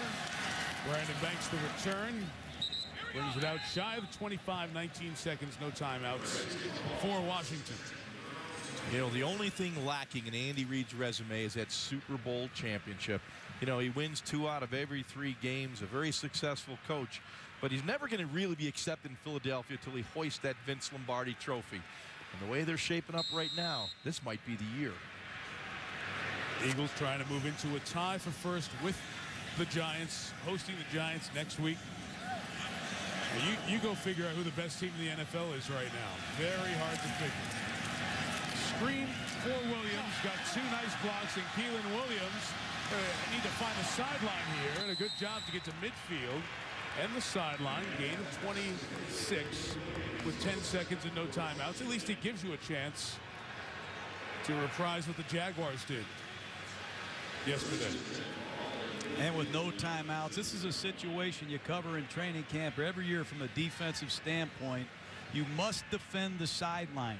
There will be no complete passes where the offensive player remains inbounds. Watch the corners at the top of the screen and down here at the bottom. They're going to make sure this ball isn't in play. Nab was looking that way, and they covered exactly that, John. And the sack comes from Trevor Laws to close the half. Redskins get the ball to start the second half. Eagles with a record-setting performance in many ways. Toward the halftime show, here's Chris. All right, Michael, thank you very much. Stay dry. The Redskins having the same problem. Welcome, everybody. And Well, Philadelphia Eagles playing like it's video football, aren't they? Offensively, they are fun to watch. If they keep that team together health-wise for the next couple of months, wow. 30 minutes left to count the returns from Washington to see whether the Eagles will pile up the votes like LBJ did once upon a time against Barry Goldwater. I'm going back a few years. Well, each week this season, we try to identify the team that has it. Last week at this time, there were many votes for the Steelers, and after their surprise thumping in New England, support was, well, it was waning for the New England Patriots. But they just found a bag of absentee ballots in Bridgeport, Connecticut, and in Pittsburgh. Once again, a recount. Fast this 3 minutes. Here we go. Tom Brady, great record against the Pittsburgh Steelers. Tough team to have a great record against, but this time he unveiled his rookie tight end, Rob Gronkowski. Not once, not twice, but 3 times to Gronk. Linebackers had to cover. It didn't work for Pittsburgh. And when Big Ben threw, James Sanders was there. When it was all over, 39-26 emphatic win for the Patriots, and Bill Belichick, win number 170 lifetime, tying him with the legendary Paul Brown. Congrats. The brothers Ryan, the twins, Rex and Rob, Jets head coach, defensive coordinator, Cleveland, former Jet coach, now Eric Mangini, coach of the Browns. Watch Peyton Hillis score for the Browns lead. Mark Sanchez, his own 2 feet. Jets lead at half. Colt McCoy to Mohamed Massaquoi, tied at the end of regulation. One of the plays of this or any other year. Injured groin, but Jericho Cotchery makes the catch from Sanchez. And with just seconds left in overtime, Sanchez, Santonio Holmes, Yo Holmes, touchdown. Jets win to the chagrin of Rob Ryan, to the grin of Rex Ryan, 26-20. A fresh start. How about them Cowboys? Jason Garrett from Princeton. John Kitna, Des Bryant, he's played hard all year. Cowboys lead at the Giants. Brian McCann, not the catcher for the Braves, but he's gone. Longest pick for a touchdown in Cowboy history, 101 yards. Lights went out on the Giants. Lights went on for Garrett and the Cowboys. For Brett Favre and the Vikings in Chicago. Jay Cutler, firing. Devin Hester, sprinting. Touchdown Bears. Cutler, Helen Davis, touchdown. Bears by 14. Favre, picked by Lance Briggs, 4 turnovers. Coach Childress, Brett Favre, not happy Vikes, 3-6. Randy Moss, he was hardly a hero. Took him 55 minutes to catch 1 ball. But the third quarterback for Miami, Tyler Thigpen, touchdown. Dolphins beat the Titans.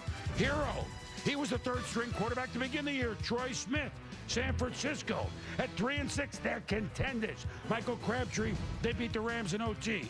And then the Hail Mary, David Garrard, fires, knock it, doink, to Mike Thomas. The Jags win on a 50-yard Hail Mary, bringing memories of the Hail Mary. Staubach, Drew Pearson, playoffs, Cowboys 75 against the Vikes. Or, remember this one? White Shoes Johnson. At the 6 gets the doink on the Bartkowski pass for Atlanta. They beat the Niners at the gun. He goes, and that was fun. Circle the wagons at last. Ryan Fitzpatrick from Harvard shoveled to Fred Jackson. Had 2 touchdowns. But when you're trying to win for the first time, you hold your breath. 2-point conversion, Lions. No good. Incomplete, Sean Hill. The Bills, Chan Gailey celebrate like salad days in the 90s. Like salad days in the 60s when the Bills were the champs. And it's about time that we had a happy week in Western New York, isn't it? Way to get off the schneid, Buffalo. And, of course, we had to show you the late Jack Kemp at the end of our fastest 3 minutes, a Buffalo Bill who passed many a bill where this game is being played tonight in Washington. Coming up, news from around the NFL, including Donovan McNabb's big payday. Morton Adam will have the latest in 30 seconds. We're right back. This halftime show is presented by Toyota.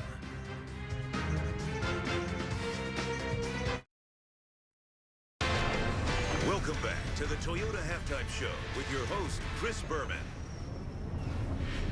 Welcome back, everybody. 45-14. Philadelphia over Washington at the half. Well, never a dull moment on Mondays following a slate of football 24 hours earlier. But Chris Mortensen, Adam Schefter. We start with a quarterback playing tonight. Boom. Donovan McNabb reached a 5-year agreement with the Washington Redskins tonight. The framework of the deal was done back in early October before the Redskins and Eagles played for the first time, when both sides nearly had the deal done. When Donovan McNabb got benched 2 weeks ago, that increased the urgency on both sides to finalize the language the last couple of weeks, and a deal that got done today. McNabb tied to the Redskins for 5 years. And I'm told that once we see the details of this contract, we may see an opportunity for the Redskins to walk away without that full obligation to pay McNabb all that money. Now, the NFL Players Association has not embraced the 18-game season proposed by owners, but in good faith, they have made a counter-proposal, and here are some of the highlights. They want to reduce the voluntary off-season workouts to 5 weeks, which means 20 days. There might be some rookie exceptions. Training camp contact significantly reduced. That means some helmetless and padless practices, minimum 2 bye weeks, prorated increased salary for your players, expanded 3 or 4 roster spots. Owners are only offering 1, and there's a lot of accelerated vesting and health care proposals in this counter proposal by the union. More Jake Long, the former #1 overall pick of the Dolphins, has a damaged labrum. It's going to be difficult for him to play Thursday night. If he does, they'll have to harness it up, but he very well could miss the game. Chad Pennington will miss the game. He's going to be out for the... This halftime show is presented by Toyota. Tonight's ESPN.com poll question. Bob from Georgia wants to know, which is the best 7-2 team in the NFL? Well, he probably wanted to hear the Falcons, which they get 26% of the vote. And one state, that'd be Georgia. 49 states polling in for the Patriots. The Jets, only 19%, but this changes week to week. Log on to ESPN and submit your question that could be used in next week's show. Well, the Philadelphia Eagles are showing that if they get this offense together again, it's at a high speed and fun to watch, although if you're rooting for the Redskins, hadn't been that much fun to watch for Donovan McNabb and company. We'll see if there's more fun in the second half for the Eagles. A peaceful, easy feeling, if you will. Michael Vick throwing, running for TDs, 45-14. Enjoy the second half, everybody. Monday Night Football. The Eagles unleashed their raw power. All eyes were on Michael Vick. And the Redskins fight back, or will the Eagles soar? The Philadelphia Eagles versus the Washington Redskins on Monday Night Football. The division clash continues. And perhaps the record setting will continue here just outside of D.C. at FedEx Field. 45 points scored by the Philadelphia Eagles. John Gruden, Ron Jaworski, Mike Tirico. That is the most scored in the first half of an NFL game by the road team in the history of the National Football League. So we really did see something we've never seen before. And I don't know what words best describe what the Eagles did offensively in the first 30 minutes. Well, Andy Reid plays pedal to the metal football.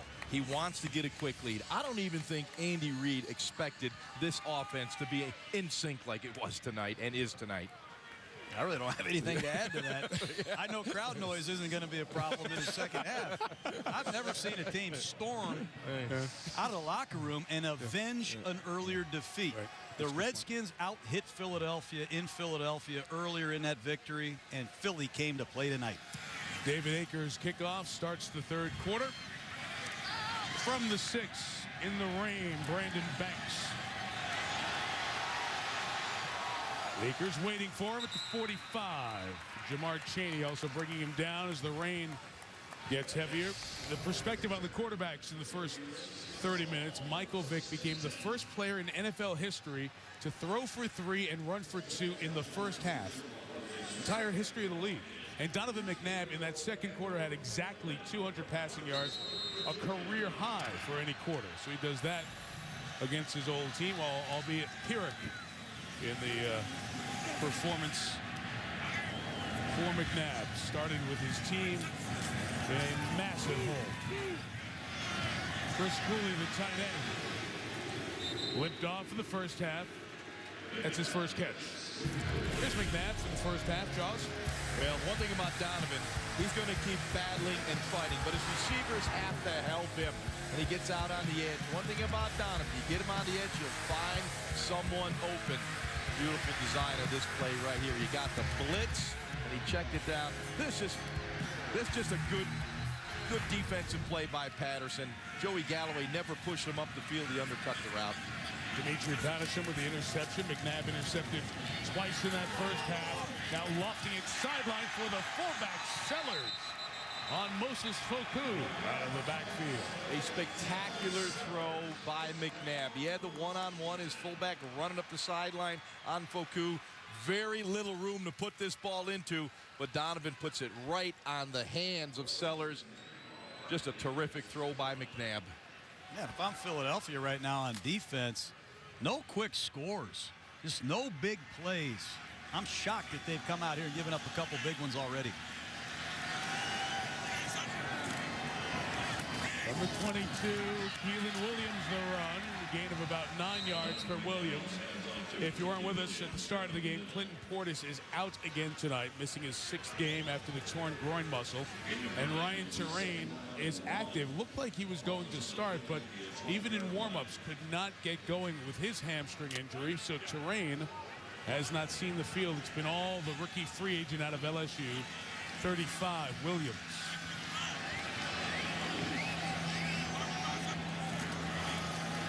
Got it again. And he's got Stuart Bradley, the middle linebacker. You know, there's two areas with this Washington Redskin offense that have really been tough on them this year. Number one is their third down offense. And here we go with another third down. They were 0 for 6 in the first half, and they've really had a hard time getting touchdowns in the red zone. And those two areas have stymied Kyle Shanahan and his Redskin attack all season long.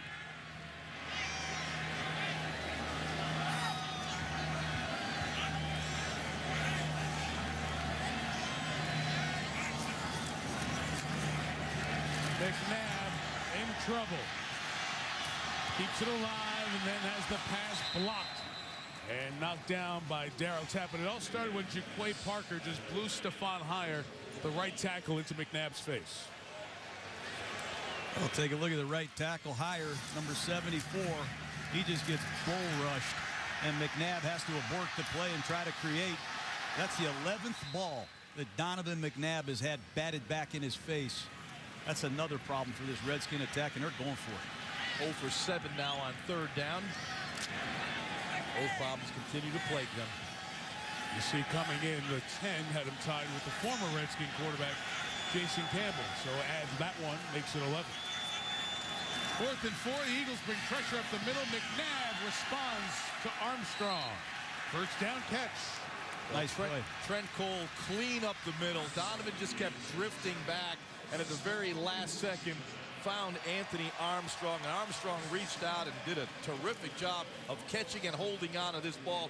As you see McNabb under duress, and it looks like his hands were under the ball. That was a legal catch from this vantage point, and from that vantage point, forearm under the football.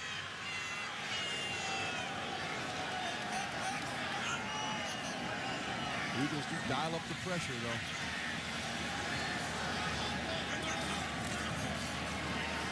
McNabb hit as he throws, incomplete. Santana Moss was slotting. McNabb getting hit on a regular basis. Trent Cole getting close here to a sack. And on this drive, you're seeing some of the weaknesses of the Redskins. But remember how pathetic this situation was. They won 4 games last year. This is not a very talent-rich team, to be very candid. You have guys like Santana Moss who are playing still at a good level. But you look at Armstrong out of the Arena League. He's a 27-year-old first-year player who works in here in the league. You're down to a rookie free agent at running back in Keelan Williams. You're not talking talent like Jackson and McCoy and Macklin, all the guys on the other side for Philly. So this is step 1 of a process in Washington. McNabb got rid of it. And there, the Ernie Sims tackle of the intended receiver, Keelan Williams. Well, it's a screen play. Ernie Sims read it, tackled the screening back.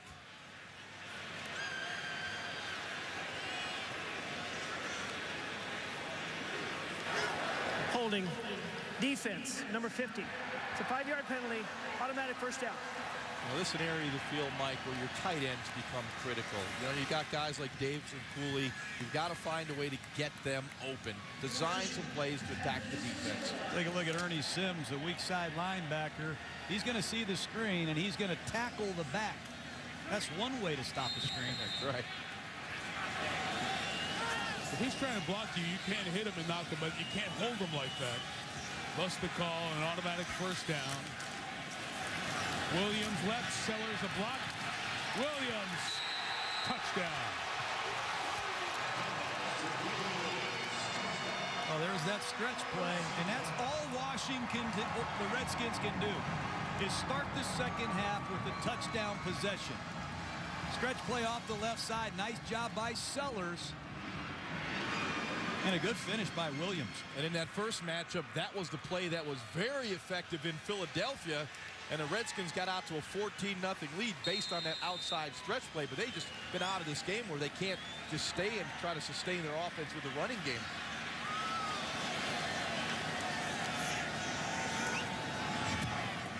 Graham Gano adds the extra point.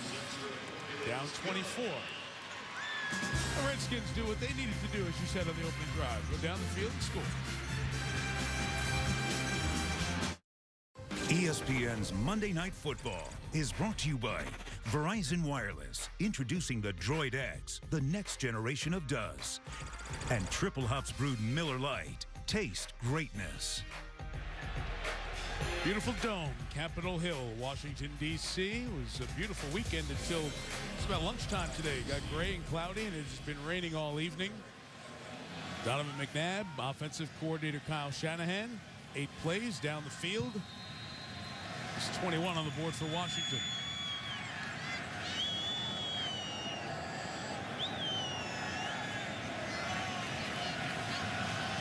Gano kicks to Jared Calvin.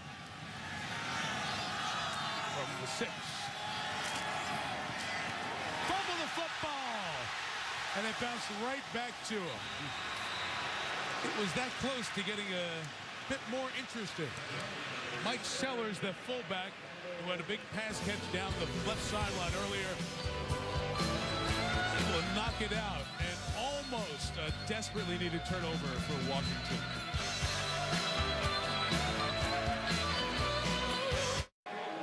As we were going to break, both John and Jaws saw this and said, that's something there. Michael Vick grabbing Calvin, the returner, after that fumble. Just those leadership signs you get from your quarterback. That's what you got to have to play that position at this level. In the rain, from the 29, Vick after an outstanding first half. Pressure. Heading out to his right. Deshaun Jackson couldn't hold it. Susie Colbert down on the field. Suze? Mike, if the Redskins think they're going to get any relief in the second half, forget it. I asked Andy Reid at the half what his philosophy is, being up by this much, and he said, score more.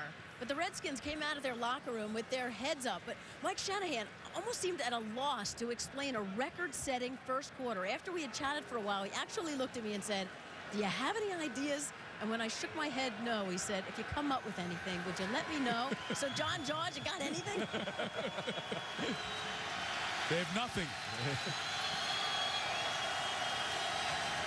Second down and 10. You saw Deshaun Jackson after that play get shaken up. He's out as Vick throws complete to Avant in bounds. Through the catch by the official at the 49. Redskins say he was juggling. Here's the end of the play. Washington's already challenged once unsuccessfully. That is a catch. How about the throw? I mean, you throw a 20-yard bench route in a driving rainstorm. What else you want to see Vick do tonight, Ron? Well, what he's done is stay in the pocket beautifully and let that play develop down the field. What's scary for teams on the Eagles' schedule right now, we all know how Michael Vick can run. But, man, the way he's playing the quarterback position, just remarkable. Mike's going to challenge this one, challenge that it was a catch. This will be his last challenge, no matter the result, since they lost the first one. I don't know if he ever had control, if he ever had possession of that ball, because it went from his hands, slid on down there. Washington is challenging the ruling of the field of a completed catch. So we'll see if it's an Avant catch or not. 4 minutes into the third quarter. Yes or no, Jason Avant, did he make the catch? They are looking at it in replay. And we talk about these plays all the time. Watch this in real speed. Go ahead, call it quick. Does he have it? Did he have possession? Did he have control? Was he in bounds? Did his backside come down on the white before he had full possession of the ball and control as Landry was driving him? Did you see it all in the rain? We get really picky on these. How do the officials get these right or wrong? It is really hard to make those calls, and more often than not, they're right. And as we look at these things in super slow-mo with our Mac Zoom camera that we have on Monday nights, we lose appreciation for how good the officials are on these calls. John. Sure do. No matter what, this is the last challenge here for the Redskins because that first one was unsuccessful. So some of you who wonder how you use these challenges would say you don't challenge this play because if you're trying to get back in the game, what if there's a turnover in the third or fourth quarter? You don't have the ability to challenge it. No, the Redskins need the ball right now. Exactly. So I agree with Mike Shanahan challenging it. It was right in front of him. But I don't know how you overturn this. It'd be 3rd and 10 if this is ruled incomplete. Here's Cleat Blackton. After review, the ruling on the field is confirmed. The player did control the ball, and his elbow came down in bounds. Washington will be charged with a timeout. They are out of challenges for the rest of the game. Just look at the Philadelphia Eagles huddle on offense. The personnel keeps coming and going. 3 wides, 2 wides, 4 wides, multiple running backs, Harrison, McCoy. They're all over the place, and everything they call works. Tonight, anyway. Deshaun Jackson went down holding his hip 2 plays ago. He's back near midfield. Vic. Down the middle again. That ball is dislodged and ruled incomplete. LaRon Landry comes up with a big stick. Good to see Brent Selleck get up. I'll take a look at it. It's a seam route to Selleck.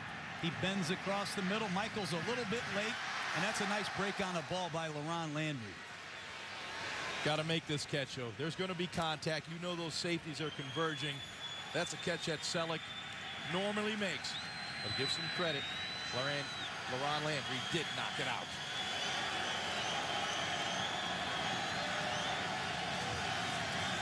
Side handoff, McCoy bouncing it to the outside. Arakpo chases him down. 3rd down coming up. John was talking about what a great coach Andy Reid is of quarterbacks. And what I love is the fact that Michael Vick is now playing quarterback and going to his progression. Number 1, not there. Number 2, not there. Then he takes the running option for the touchdown. Once again, good balance, good vision. Number 1, not there. Look at number 2. He's covered as well. Now he finds number 3. This is the evolution of a quarterback that now understands coverage and stays with his reading progression and runs when it's the last option. 3rd and 5. 3-man rush. Vick. Perfect. Macklin. First down. Oh, it's a no-back set, guys. And they're rushing 3, and they're using LaRon Landry to spy on Michael Vick. Take a look at Landry, and just watch him study Michael Vick in the pocket. He's not going to take his eyes off number 7, and if Vick takes off running, Landry's going with him. But Michael Vick against this 3-man rush all day to throw the football, and once again, he's right on the money with his accuracy. Now, this is like that 7-on-7 drill when there's no offensive or defensive lineman on the field of practice. Pitch and catch. 300-yard passing day night for Michael Vick. Fakes Landry, brings him down hard after a gain of a couple of yards. Michael Vick, somebody went the wrong way. It might have been Michael Vick. It did look like the backs go to the left and Michael came out to the right. Well, take a look at Landry. He's going to be unblocked. Coming down here on the strong side of the formation. Vick went the wrong way, and Landry makes him pay. But this Michael Vick, I've seen quarterbacks that can scramble and throw the ball away. I've seen quarterbacks that can scramble for first downs. When this guy scrambles, you hold your breath because he can score touchdowns. He's electrifying. Timeout taken by the Eagles as the play clock was running down. Vick has his first 300-yard passing game since he did against the Bucs in 05. Remember that, John? You're killing me, man. Yeah. Our aerial coverage tonight of the Redskins and the Eagles is brought to you by DirecTV. Rainy night and the blowout 28-0 first quarter has sent many of the patrons home.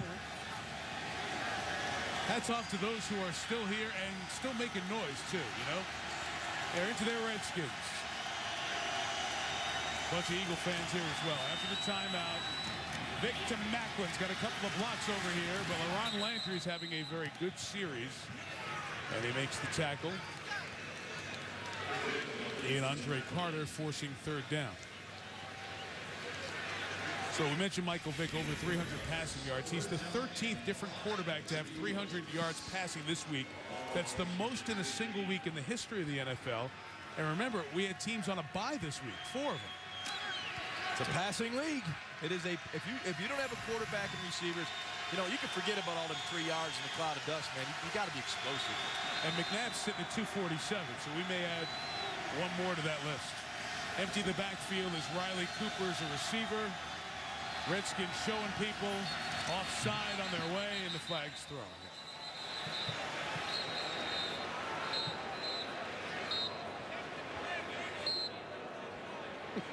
Delay a game from the back. The back judge is coming in and said he's got to delay a game first, maybe. Prior to every movement by the defense, delay a game. Offense, number 7. It's a 5-yard penalty, still third down. It's about the only mistake Michael Vick's made this evening. In fact, it is the only mistake he's made this evening. You guys talked about it when you showed that series of highlights earlier on the 1-2-3, reading the progressions as Vick has become a more steady, comforted pocket passer. It used to be he would not see the first guy take off, use the athletic ability. You can see he's got an understanding of that and a comfort level with it too, to trust it, which has led to that big first half. Yeah, we'll get back to that, Mike, but I agree with you. Halfway through the quarter, 3rd and 10. Redskins do bring 4. Pressure Vick, got away from Alexander. He's over the line now, so he's got to run. He's got a first down. First and goal. Right on cue, Mike. This is what you were talking about. He looked down the field. He looked down the field. He took the running option last. Michael Vick is going to survey the field. The pressure is going to come from his right. But once he sets up camp in the pocket, he knows the end came back inside. Now he gets out of the pocket. No contain on Michael Vick. But I love the fact that he looked to throw first. The last option was the run. How do you not contain Michael Vick? You let this guy outside the pocket. It's painful to watch. John, you had Alexander there. He couldn't tackle him. He's too quick. He's a better athlete. First and goal from the 7. Now he's got time. Nobody open. Out of the pocket, throw it away. You know, after spending an hour or so with Michael Vick last night, the thing that really amazed me is this guy's football aptitude. He's not running an offense for any kind of novice now. He's handling no back sets, check with knees at the line of scrimmage. They're running the read option. You see the Oregon Ducks running. Right. They have more screens than I had in the playbook in 10 years. There are 175 passes on this guy's wristband. He understands all of them. He is totally focused and committed on being a great quarterback and changing his life around. McCoy runs to the 3-yard line. He's made that commitment in the offseason as well. And I think that's the biggest difference. The maturity, spending the time in the offseason, getting himself in great shape. That's the first thing he did.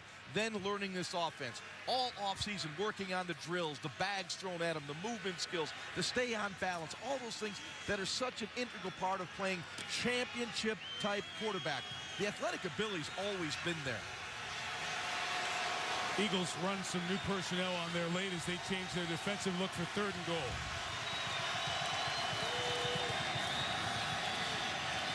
Vick keeping the play alive. Gonna find someone in the back. Touchdown Avant. Wow. Touchdown pass 4. Somebody get me his autograph. This guy is on fire. Not even a driving rainstorm can cool this guy off. What poise back there. He senses the rush. There is none. He looks left. He pumps it. He looks right. He pumps it. He scrambles to his right. His eyes remain downfield the entire time. Michael Vick has thrown 13 passes in the previous 3 seasons, Jaws. incredible performance tonight. You saw Von's heel come down, but it doesn't matter. They're out of challenges. Can't challenge it anyway. Akers adds his 7th extra point. Extraordinary night for the Eagles, orchestrated by number 7.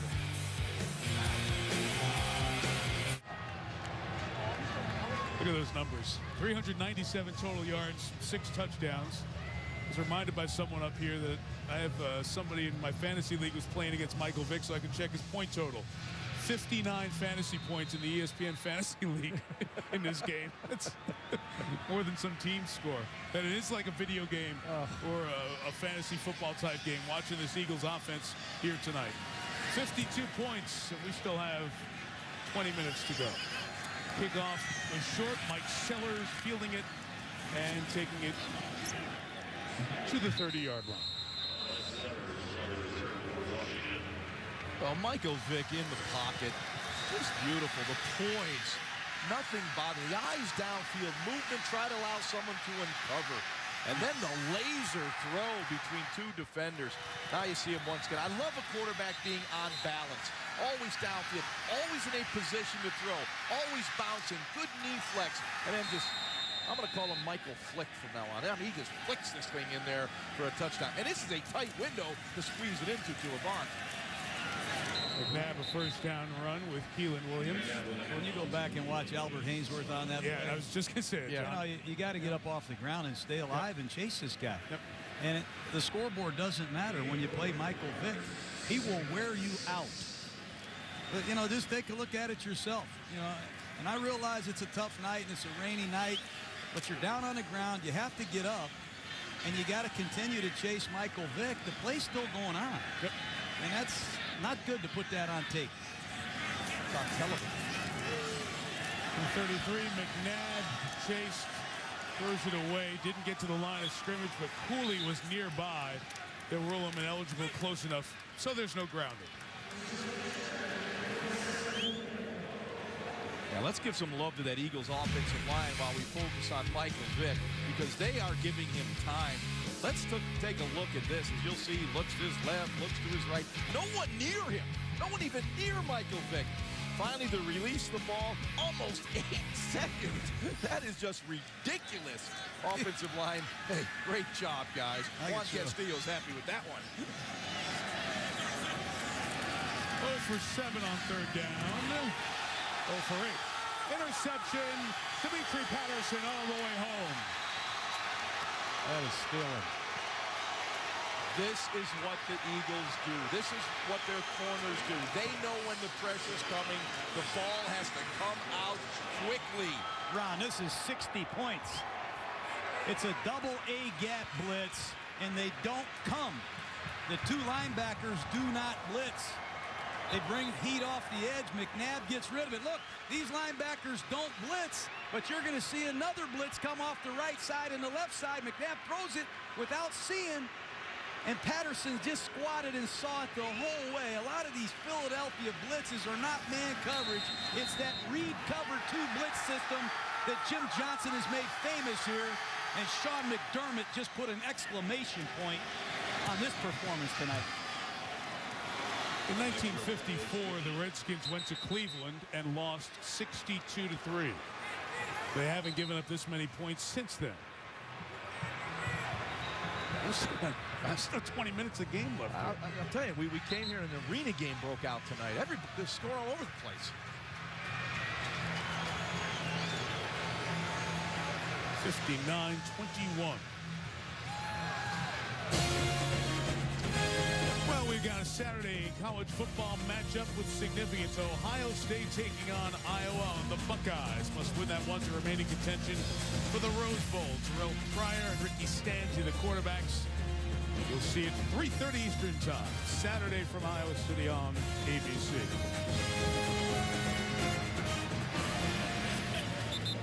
The 59 points, guys, as mentioned before, this is Monday Night Football game 637, over 41 seasons now. The most points one team has ever scored on a Monday night. The Colts had a 55-point game. That was the Halloween game, 1988 against the Denver Broncos. This has been Halloween for the Redskins tonight. I'll tell you, that kid right there, Dimitri Patterson, I mentioned it earlier. He came in last week in his first start. Reggie Wayne, Peyton Manning, all those weapons the Colts, and he played one heck of a football game. You know, he's a 5-year vet, been around, got a good hip turn, can drive the ball, tackles well in the open field. Well, you put him in, the guy we haven't even talked about, Asante Samuel, a whole lot, who's like an interception machine. Those two corners now, well, they can make some thefts out there.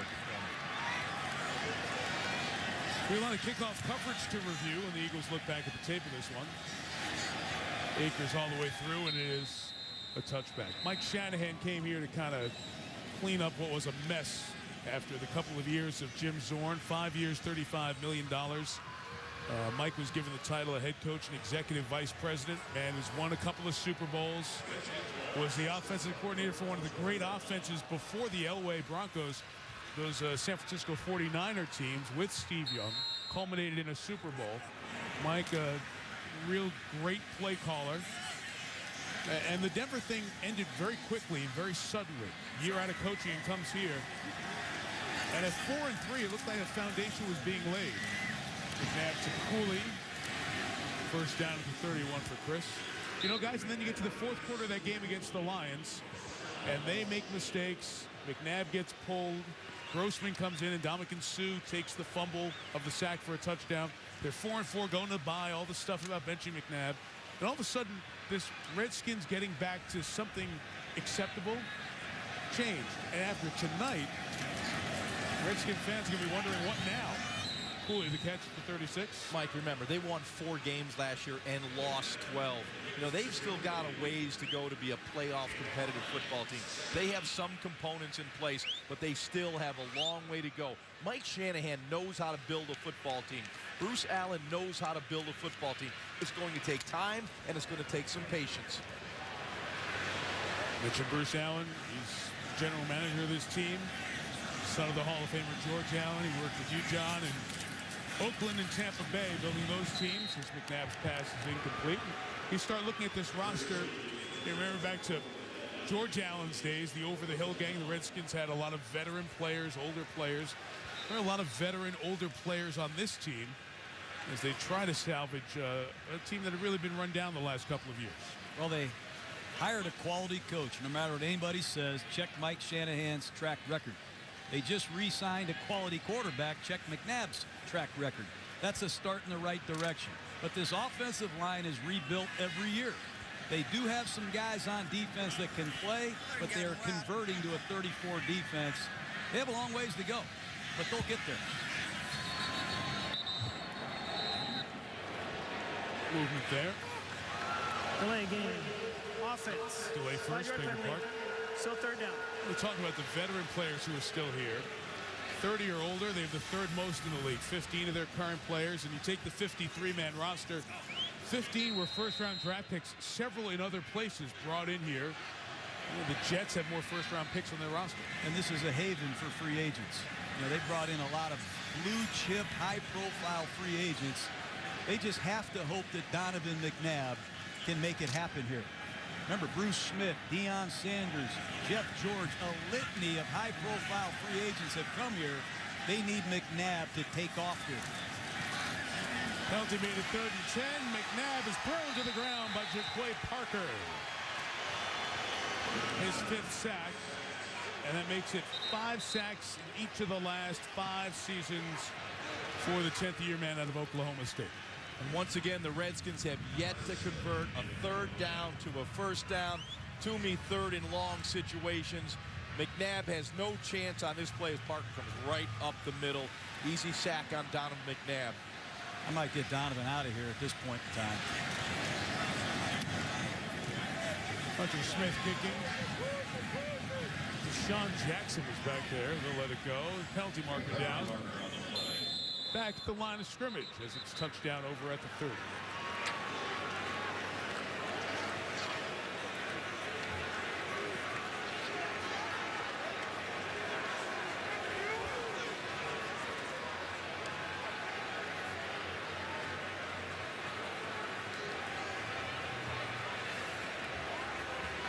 During the kick, holding, receiving team number 34.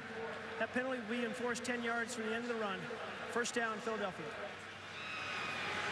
So McNabb and the Eagles offense. Watch Vic and company come back. You know, guys, we are marveling at the great on-field performance of Michael Vick, and we should. This is extraordinary stuff he's doing here tonight, historic stuff. You know, there's some people who were rooting against Michael Vick when he got out of jail after the dogfighting charges and all that stuff. He was 18 months ago in prison. And, you know, it's a very personal thing. Whatever you at home feel, that is your right. You know, some people forgive. Some people want to see a second chance. So certainly you watch this, and you understand people are watching it, and they're not pulling for Michael Vick. But just watching what the individual has done, coming back from being out of football and in a jail 18 months ago, back into society, into this league, and performing at a record-setting performance here tonight is certainly of note, something to watch. As Jerome Harrison, 26 yards to the 46-yard line. Eagles over 500 yards here tonight. And I talk about Vic in the record-setting performance. Here it is, guys. History of the NFL again. One game, nobody's thrown for 300 or more, run for 50 or more, had 4 or more touchdown passes, 2 or more touchdown runs. And this is all in 3 quarters. And I tried to tell both of you guys. He was in the bus. Starship 7. That's his nickname. This is a guy that we all know what he's been through. But where he is now is a totally different place than Michael Vick has ever been before. Up the middle run for LaShawn McCoy. You're right, Mike. There's a lot of people that'll never forgive Michael Vick. What he did, what he was accused of doing was horrible. But I really compliment Andy Reid for helping Michael Vick up. Andy's had personal tragedy with his son and his family, and he's helping not only his own kid, but he's helping Michael Vick come back. And boy, have they come back. And it really chokes me up. I love to see guys get up, brush themselves off, and become great. And if Michael Vick can do this, man, we can do a lot ourselves, Jaws.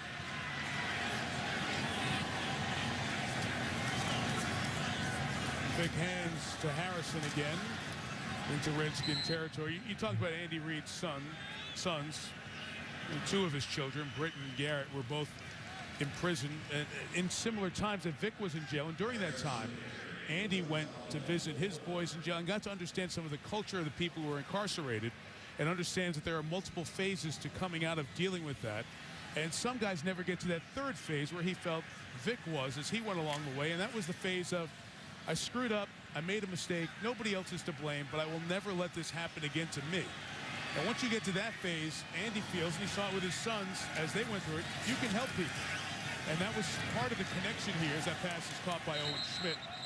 And it's ruled down, so a first down. That was part of the connection Andy felt with Michael Vick. That was Donovan McNabb saying, you know what, I've known him for 13 years. We can help him. And Jeffrey Lurie, the owner, saying, you know what, let's investigate it. We're going to take a hit here, a PR hit at home, but we feel we're the only organization that can handle it. So others may have, but that's what they felt going in. And you know what? Right now, it's all worked. Yeah, and you got to give some positive thoughts to Jeffrey Lurie and Joe Banner. It was a risk. You know, I live in the Philadelphia area. It was not well received at the time, but I think people deserve a second chance. Michael Vick has taken advantage of that second opportunity. Harrison runs to the right to the 39-yard line. And, you know, we talked about Andy Reid and some of that conversation he had. Credit Steve Sable from NFL Films, who has done a great job, he and his dad, over the years with their work documenting the NFL. NFL Films Presents is a show we've watched for many years. And Steve did a sit-down with Andy that you got to know Andy Reid's personality more than the bland vanilla press conferences he gives in Philly. And it was great. It gave you a little insight into a guy you don't see very much of. Yeah, those people in Philly, if you haven't seen that piece, you got to see it. Get to know Andy Reid. You'll really like and love the guy. Put your arm around him. End of 3 on a record-setting night in D.C. The Eagles by 38.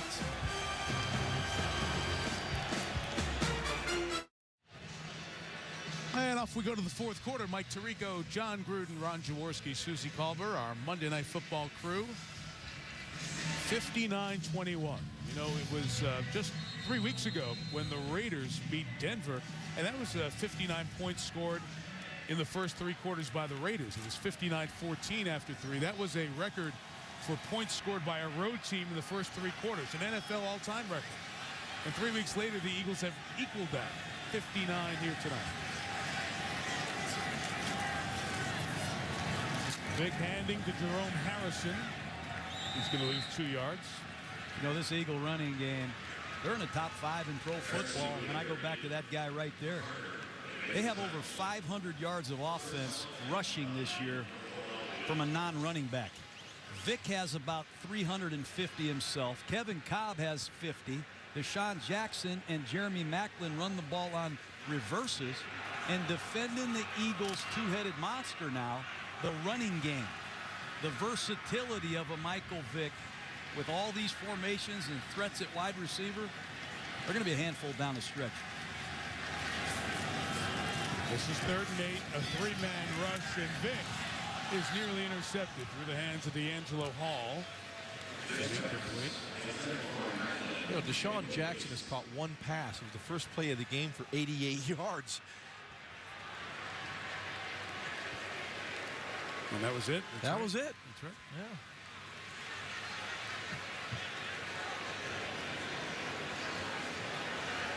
Would you like to see a little more production?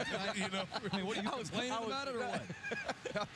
Maybe I'm thinking the Redskins have done a good job of taking him away. Yeah, it's great. Yeah, play. sure. Yeah. Terrific. Yeah. Former Australian rules football player, Sav Rocca, the 36-year-old. Thanks, will fair catch it. Brandon's got it 16. Minute into the 4th quarter. The college hoops marathon start pretty soon.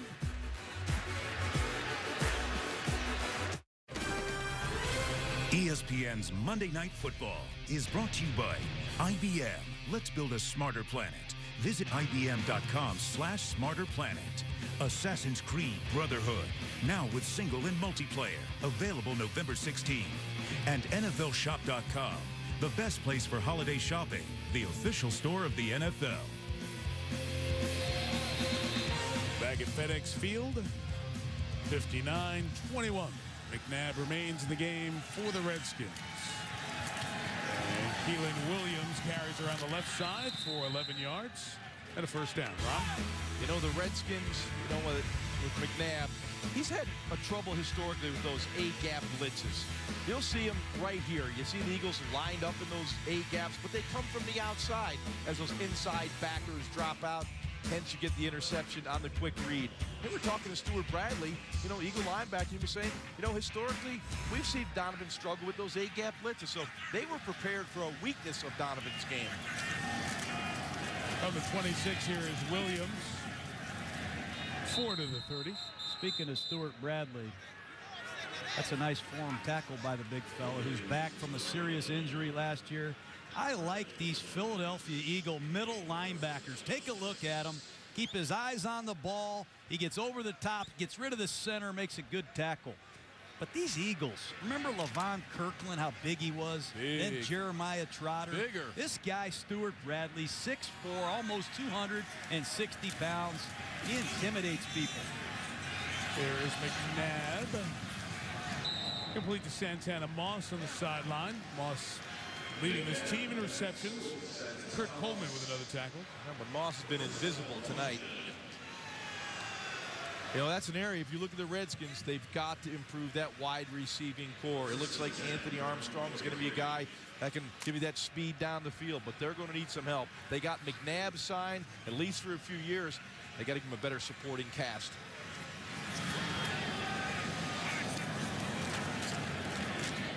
McNabb throws it complete to Roydell Williams. Just the 3rd catch this year for the guy out of Tulane in his 4th year. You know, one thing about this Eagle defense, they've got 6 new starters out here, Jaws, and they totally revamped that side of the ball. 13 out of the 27 players from last year's defense are gone. Look out here. You see a lot of different guys playing key positions. You have to tip your hat to these Eagles and their scouting department. Darrell Young, who earlier scored a touchdown on his first NFL touch. Rolls through Kurt Coleman. There's Kurt Coleman, 4-year starter out of Ohio State. Now he's playing with the big boys as a rookie, 7th-round draft choice. There's a full-speed tackle. Take a look at this back home. How about the size of this back? Earn your money playing in this league. McNabb for Williams.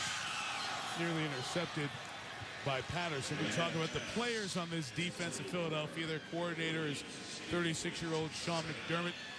Placed the late Jim Johnson last year.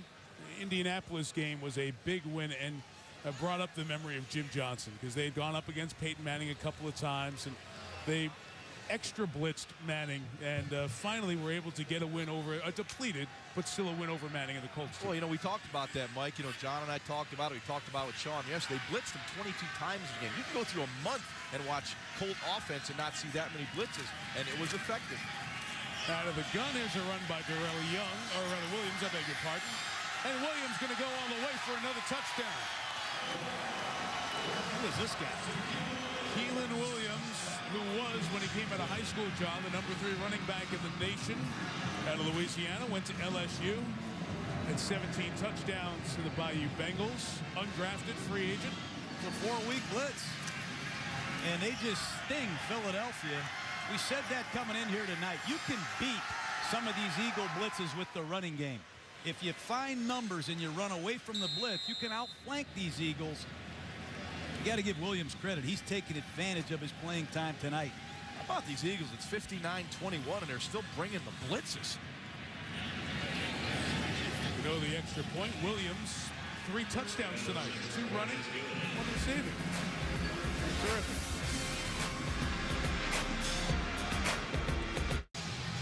Well, here are the numbers these guys have put up tonight. Michael Vick, who I believe his night is done. Think we're going to get Kevin Cobb here. 403 total yards, 6 touchdowns. McNabb approaching 300 yards and 2 touchdowns, 3 interceptions here on the night. And it looks like Washington's going to onside kick down 31. Wow. Yes, they are.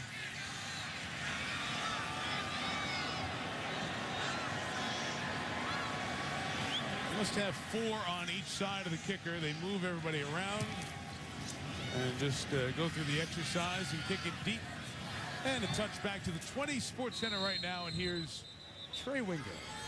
All right, Michael, thank you. Some baseball news for you. Giants catcher Buster Posey won the NL Rookie of the Year award, helping lead the Giants to their first championship since 1954 and their first as the San Francisco Giants. Rangers closer Neftali Feliz won the AL award for setting a rookie record with 40 saves. And don't forget, College Hoops Tip-Off Marathon comes after the game is over, or the Score Fest. Reggie Johnson in Miami taking on Memphis. That comes up next whenever the scoreboard gives out where you guys are.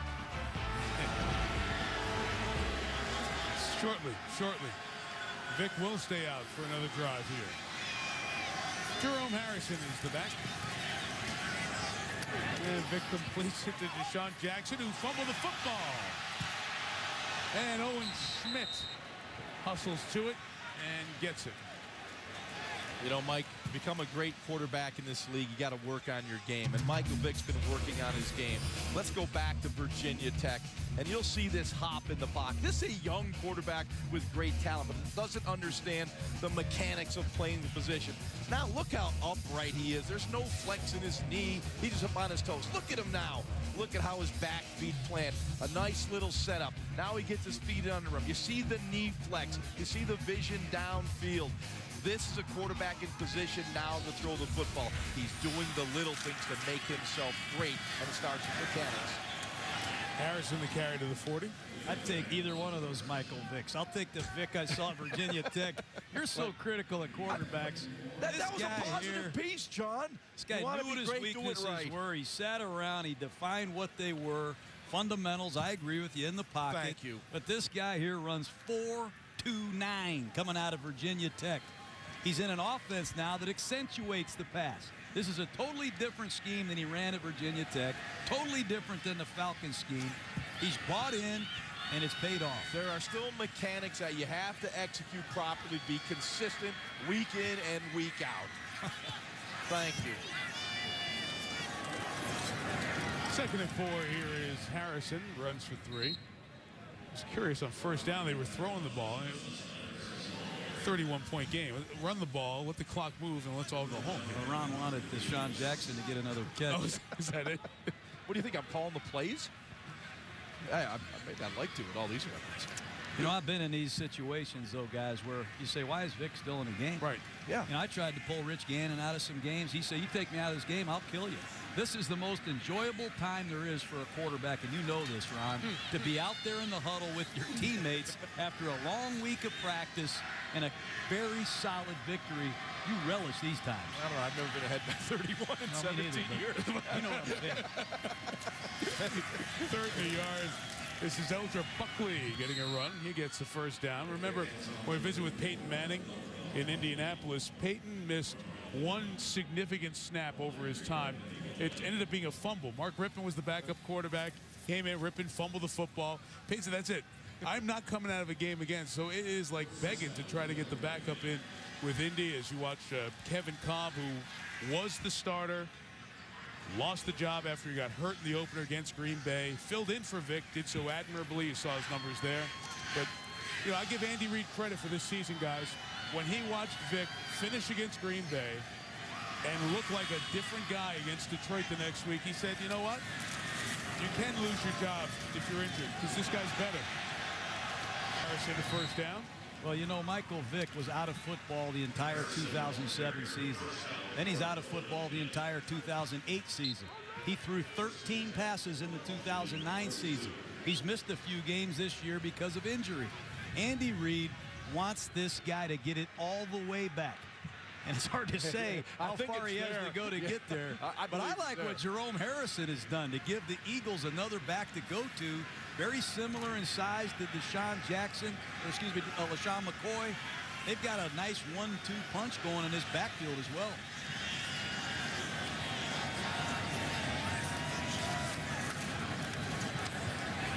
And there goes Harrison to the 36-yard line. There's a lot of tools in this toolbox for the Philadelphia Eagles, but the one thing that is consistent is their overall speed at the skill positions. This is the fastest team in the National Football League. They strike fear into the hearts of the secondary. Right now, they're just coming off, and they are pounding the Washington Redskins. They're closing in on 600 yards, Mike. I'm here, too. Jaws. That's 2 games for me. 581 here tonight. You throw up 59 points and nearly 600 yards. Eldra Buckley carries for a couple of yards. You start to enter the conversation, and it is a great unanswerable question. You can have polls, you can have debate. Who's the best team in each conference right now? Atlanta with another home win over Baltimore on the short week. They're 7-2. Giants lose.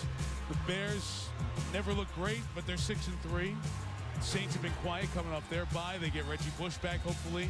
Green Bay go through its injuries at 6-3. The Buccaneers, who have they beaten, you might ask? Well, the people on their schedule that you encountered, 6-3, and the Eagles will join that group here tonight.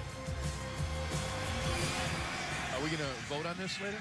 Knock yourself out, pal. You got to pick. Go ahead. All right. I like these guys in the green helmets with those wings on the side right now. They take a timeout as the play clock is running down. 5:55 in the fourth. Phillip Rivers leads one of the league's top offenses against division rival Denver in a critical AFC West contest. The Broncos against the Chargers on ESPN's Monday Night Football.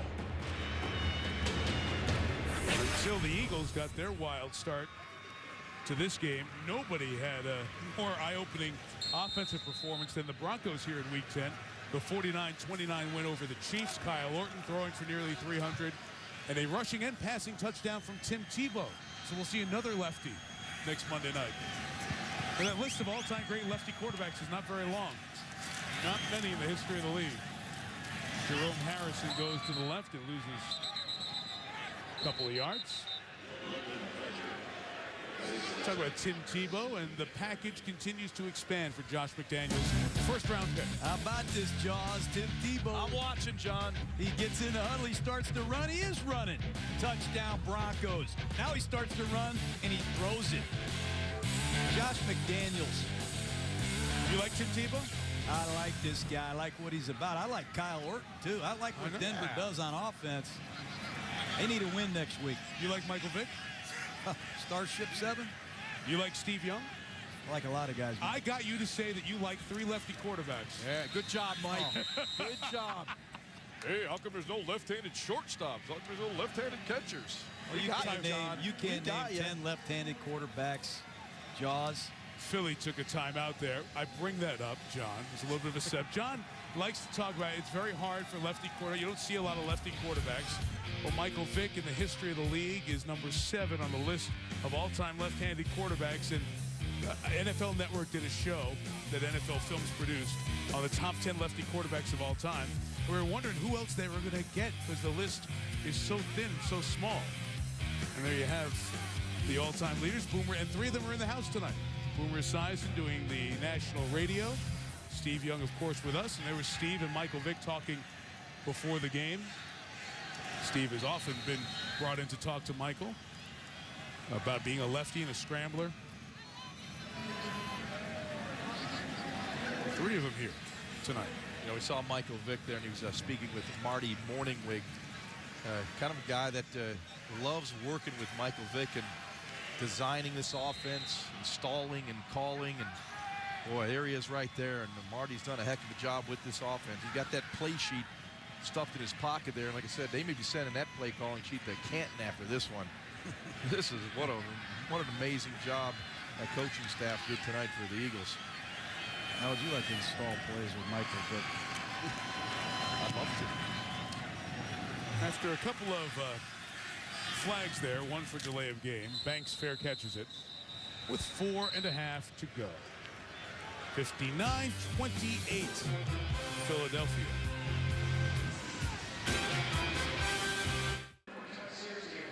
I remind you that SportsCenter, the GMC postgame show with Stuart Scott, Steve Young, Matt Millen here at the stadium, postgame reaction from the coaches and everything else. That's coming up after the game.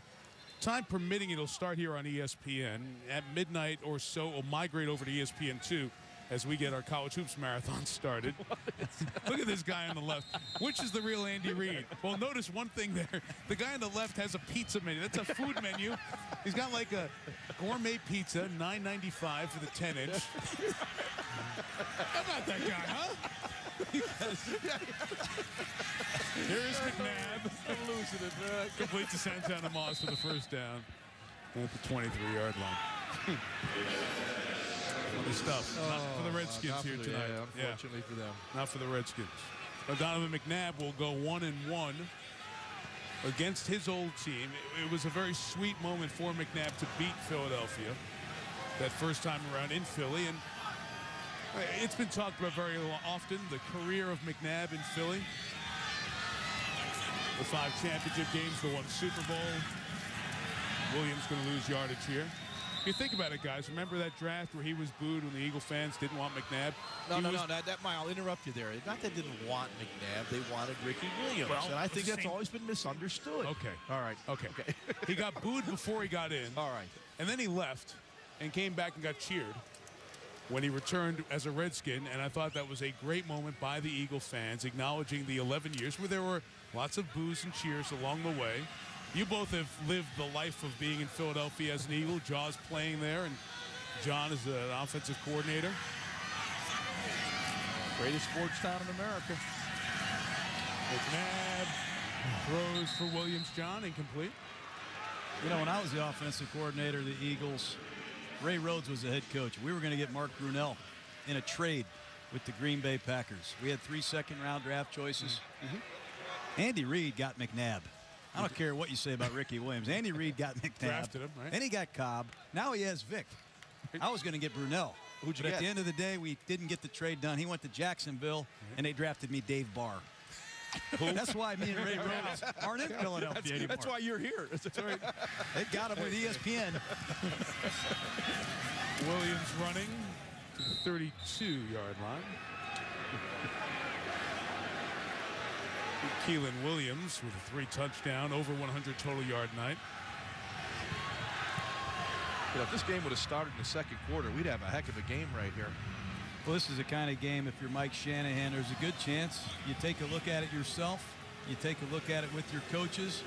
And when the players come in Monday, you might just burn it and move on with the season.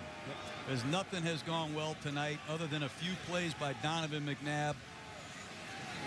They are shell-shocked tonight. They did not make a third down. 0 of 10. And they will not get this punt off either, as they were thinking about what they were going to do on 4th and 1. And they didn't want to leave them down there. They could easily walk in and go for 60 points, for whatever that's worth. All right, you Mike. They came in 31st, converting only 24% of their third downs, and 0 for 10 tonight. I'm sure after tonight they'll be dead last in third down conversions. Well, Ron, I've got them the last 3 games as 4 of 37, if my math is right, on third down conversions. And, you know, third down depends how long it is, but third down conversions are all about sustaining offense. Yeah, that's right. You know, the one thing, their defense is at fault for letting Philadelphia hit all those big plays, but the offense couldn't keep Philadelphia's offense off the field.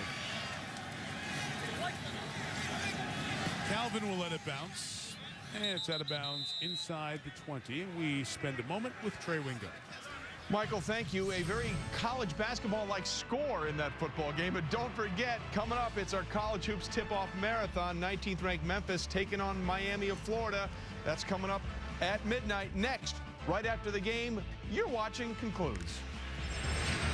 All right, 21 games over 24-plus hours. There's a 6 a.m. game with Stony Brook at Monmouth. Both national champs. The Duke men, Mike Krzyzewski, Gino Auriemma's UConn women. Number 1 UConn hosting number 2 Baylor's. That's coming up in this College Hoops Marathon that begins in a matter of moments. Michael Vick out, Kevin Cobb in. So Vick's record-setting night is done. Over 300, over 50 rush yards, 4 touchdowns thrown, 2 run. Buckley run shy of the first down.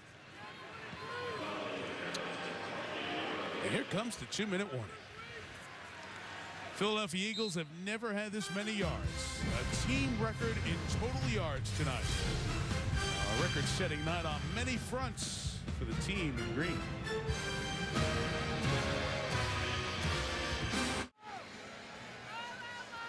If this score holds, and I'm confident it will, the Giants and the Eagles will be tied for the division lead, both 6-3.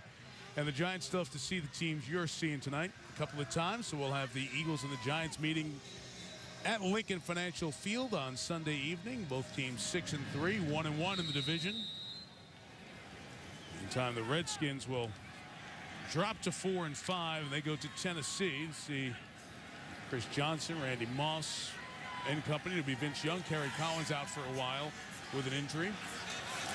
Redskins still face the Giants twice as well this year.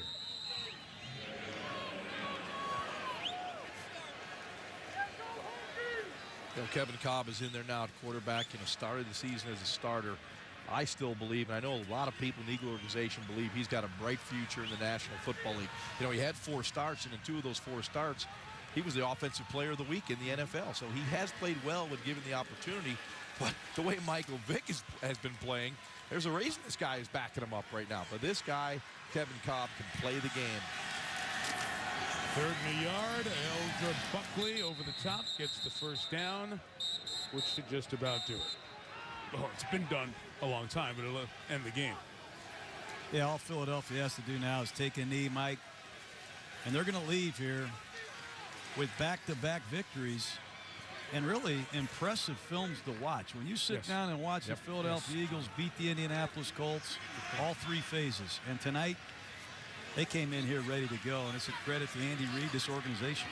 This is the 2nd most points the Eagles have scored in a game. Their most was 62 back in 1934, or 64. In 1934, they beat the Cincinnati Reds by the score of 64-0. It was such a bad loss that the Reds were kicked out of the league. How do you know all They this? defaulted Steve Hurt, who does a great job with all of our stats in addition to the rest of our crew. Steve digging this one up. the Reds defaulted in their funding after that, so they had to bring in an independent team from another league to finish the schedule for the Reds that year. I would have never guessed that. No, and you'll never hear that again, probably. I hope not. A record-setting night for the Philadelphia Eagles as Donovan McNabb, on a day he signs a contract extension that for at least the short term will keep him here in Washington. The deal 5 years if it's reached in its entirety. He and Michael Vick have known each other since back in 1997. Vick went to Virginia Tech. He hugs former Virginia Tech Hokie D'Angelo Hall. And Michael and Donovan meet again. Record-setting night for Michael Vick, and Donovan McNabb spent a lot in his life, and Michael Vick was incredible on the field here tonight. 59-28 our score. With John Gruden, Ron Jaworski, Susie Culver, our entire team. Mike Tirico, good night from FedEx Field. See you next week for the Broncos and Chargers. See you next week in San Diego. ESPN thanks you for watching this presentation of the National Football League.